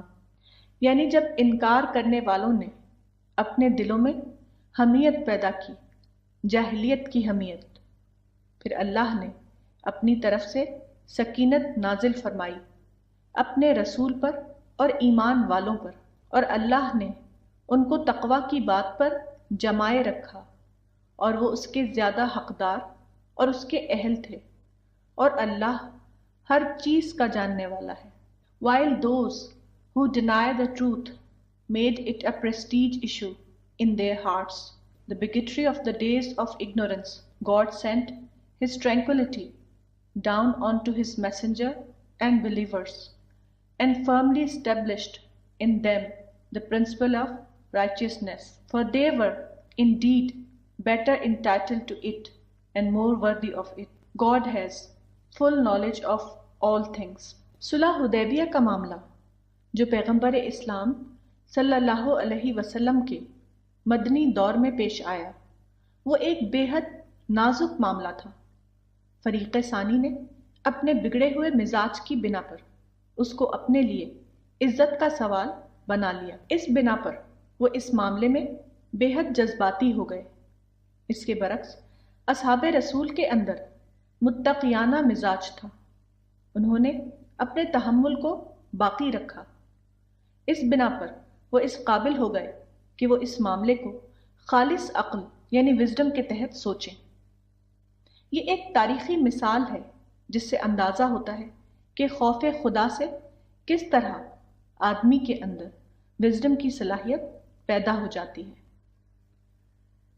دانش مندانہ طریقہ۔ صحابی رسول عمیر بن حبیب بن خماشہ نے اپنے بیٹے کو نصیحت کرتے ہوئے کہا، من لا یرضی بالقلیل مما یأتی بہ السفیہ یرضی بالکثیر۔ المعجم الاوسط للطبرانی۔ یعنی جو شخص نادان کی طرف سے پیش آنے والے چھوٹے شر پر راضی نہ ہوگا اس کو نادان کے بڑے شر پر راضی ہونا پڑے گا۔ اس قول صحابی میں اجتماعی زندگی کی ایک حکمت کو بتایا گیا ہے۔ اجتماعی زندگی کبھی یکساں نہیں ہوتی۔ اجتماعی زندگی میں ہمیشہ مختلف قسم کے مسائل پیش آتے ہیں۔ اس بنا پر بار بار ایسا ہوتا ہے کہ ایک شخص کو دوسرے کی طرف سے ایسا تجربہ پیش آئے گا جو اس کی مرضی کے خلاف ہو۔ ایسے موقع پر صحیح طریقہ یہ ہے کہ اعراض کیا جائے، نہ کہ ٹکراؤ شروع کر دیا جائے۔ اگر آپ ایسے موقع پر ٹکراؤ کا طریقہ اختیار کریں تو وہ ہمیشہ چین ری ایکشن کا سبب بنے گا۔ نتیجہ یہ ہوگا کہ آپ ہمیشہ خارجی مسائل میں الجھے رہیں گے اور کبھی بھی اپنے منصوبے کے مطابق مؤثر عمل شروع نہ کر سکیں گے۔ دوسروں کے خلاف کارروائی کرنے کا مطلب یہ ہے کہ آدمی نے اپنے آپ کو خود اپنے کام میں استعمال نہیں کیا، بلکہ اس کو دوسروں کی مخالفت میں ضائع کر دیا۔ اس مسئلے کا واحد حل یہ ہے کہ صبر و اعراض کا طریقہ اختیار کیا جائے، دوسرے الفاظ میں اوائیڈنس کا طریقہ۔ اس طرح کے معاملے میں یہی واحد طریقہ قابل عمل ہے، کوئی دوسرا طریقہ اس معاملے میں ورک کرنے والا نہیں۔ جب آدمی دوسرے کی طرف سے پیش آنے والے ناخوشگوار تجربے پر اعراض کا طریقہ اختیار کرتا ہے تو وہ اس کے لیے ایک پرو سیلف طریقہ ہوتا ہے۔ اس طرح وہ خود اپنے وقت اور اپنی انرجی کو بچاتا ہے تاکہ اس کو وہ خود اپنے فائدے کے لیے استعمال کرے۔ گاندھی کا آدرش۔ مہاتما گاندھی کے 150 سالہ تقریب کی مناسبت سے سیوا گرام آشرم واردھا کے لیے صدر اسلامی مرکز نے یہ پیغام دیا ہے۔ مہاتما گاندھی کو انڈیا کے لوگ اپنا آدرش مانتے ہیں۔ یہ آدرش کس معنی میں ہے؟ 2 لفظ میں وہ یہ ہے: سادہ زندگی، اونچی سوچ، simple living, high thinking. Mahatma Gandhi کی سادہ زندگی کو سارے لوگ جانتے ہیں۔ مثلاً وہ دھوتی پہنتے تھے، لیکن ان کی دھوتی بہت زیادہ سادہ ہوتی تھی۔ دھوتی کی اسٹینڈرڈ لمبائی 4.5 میٹر ہوتی ہے، لیکن مہاتما گاندھی اس کے آدھے سائز کی دھوتی پہنتے تھے۔ اسی طرح مہاتما گاندھی کا طریقہ ہر معاملے میں سادہ ہوتا تھا۔ مہاتما گاندھی نے انڈیا کے لوگوں کے لیے جو لائف سٹائل چھوڑا ہے وہ آخری حد تک سادہ تھا۔ مہاتما گاندھی کی زندگی کا دوسرا اصول یہ تھا کہ ری ایکشن کو اوائڈ کرتے ہوئے امن کا طریقہ اختیار کرنا۔ مہاتما گاندھی ساؤتھ افریقہ میں قانون کی پریکٹس کرتے تھے۔ 1893 میں ان کو ساؤتھ افریقہ کے پیٹر میرٹسبرگ ریلوے اسٹیشن پر ٹھنڈی رات میں جبراً ٹرین سے باہر نکال دیا گیا، جبکہ ان کے پاس فرسٹ کلاس کا ٹکٹ تھا۔ یہ اس وقت ہوا جبکہ ساؤتھ افریقہ میں برٹش رول قائم تھا۔ 1915 میں مہاتما گاندھی ساؤتھ افریقہ چھوڑ کر انڈیا آئے۔ اس کے بعد یہاں برٹش رول کے خلاف آزادی کی تحریک شروع کی، لیکن انہوں نے اپنی تحریک تمام تر اہنسا یعنی نان وائلنس کی بنیاد پر چلائی۔ گویا کہ ساؤتھ افریقہ میں برٹش رول کے زمانے میں ان کے اوپر تشدد یعنی وائلنس کیا گیا، لیکن انڈیا میں انہوں نے برٹش رول کے خلاف جو تحریک چلائی وہ مکمل طور پر اہنسا یعنی نان وائلنس پر مبنی تھی۔ مہاتما گاندھی کا آدرش واد انہی 2 اصولوں پر مبنی تھا: سادگی اور اخلاقی بلندی۔ یہی مہاتما گاندھی کا پیغام ہے۔ ان کی روح پکار رہی ہے کہ اگر انڈیا میں ترقی کا دور لانا ہے تو ہم کو مہاتما گاندھی کے 2 اصولوں کو اپنانا ہے۔ ایک یہ کہ ہم ذاتی زندگی میں مکمل طور پر سادگی کا طریقہ اختیار کریں، اور دوسرے یہ کہ ہم اپنی قومی جد و جہد میں جو بھی تحریک چلائیں وہ مکمل طور پر امن یعنی پیس پر مبنی ہو۔ کسی حال میں ہم تشدد کا طریقہ اختیار نہ کریں۔ مصیبت یا تحریک عمل۔ دنیا کی زندگی میں انسان کو طرح طرح کی مصیبتیں یعنی سفرنگز پیش آتی ہیں۔ فلسفی لوگ اس کو پرابلم آف ایول کہتے ہیں۔ ان کا کہنا ہے کہ خدا اگر قادر مطلق ہے تو دنیا میں مختلف قسم کی سفرنگ کیوں؟ مگر یہ سفرنگ کا مسئلہ نہیں بلکہ وہ چیلنج کا مسئلہ ہے۔ اپنی حقیقت کے اعتبار سے وہ مصیبت نہیں ہے بلکہ وہ مطالبہ عمل ہے۔ اس مسئلے کو انسانی ذہن سے نہیں دیکھنا چاہیے بلکہ اس کو خالق کے اپنے منصوبہ تخلیق یعنی کریشن پلان کی نسبت سے دیکھنا چاہیے۔ خالق کے منصوبے کے مطابق انسان سے یہ مطلوب ہے کہ وہ اپنے اندر تخلیقی فکر یعنی کریٹو تھنکنگ کی صفت پیدا کرے، اور تخلیقی فکر کی صفت کبھی نارمل حالات میں پیدا نہیں ہوتی بلکہ وہ ایسے حالات میں پیدا ہوتی ہے جہاں انسان کو بار بار شوق کا تجربہ ہو۔ اصل یہ ہے کہ خالق نے انسان کو امکانی صلاحیتوں یعنی پوٹینشیلز کے ساتھ پیدا کیا ہے۔ یہ بالقوہ صلاحیتیں اپنے آپ ظہور میں نہیں آتی۔ اس معاملے میں خالق نے شوق ٹریٹمنٹ کا اصول رکھا۔ یہ صلاحیتیں شوق ٹریٹمنٹ کے ذریعے بیدار ہوتی ہیں۔ اگر شوق ٹریٹمنٹ نہ ہو تو یہ صلاحیتیں خفتہ یعنی ڈورمنٹ حالت میں پڑی رہیں گی۔ انسان اپنے فطری امکانات کو واقعہ بنانے میں ناکام رہے گا۔ فطرت کا یہ اصول سیکولر لوگوں کے لیے بھی ہے اور مذہبی لوگوں کے لیے بھی۔ اس معاملے میں کسی گروہ کا کوئی استثناء نہیں۔ تاریخ گواہ ہے کہ جن لوگوں کے ساتھ شوق ٹریٹمنٹ کا معاملہ ہوا انہوں نے بڑی بڑی ترقیاں حاصل کیں۔ اس کے برعکس جن لوگوں کے ساتھ شوق ٹریٹمنٹ کا معاملہ نہیں ہوا وہ بڑی ترقی حاصل کرنے میں ناکام رہے۔ یہ فطرت کا ایک اٹل قانون ہے، وہ کبھی بدلنے والا نہیں۔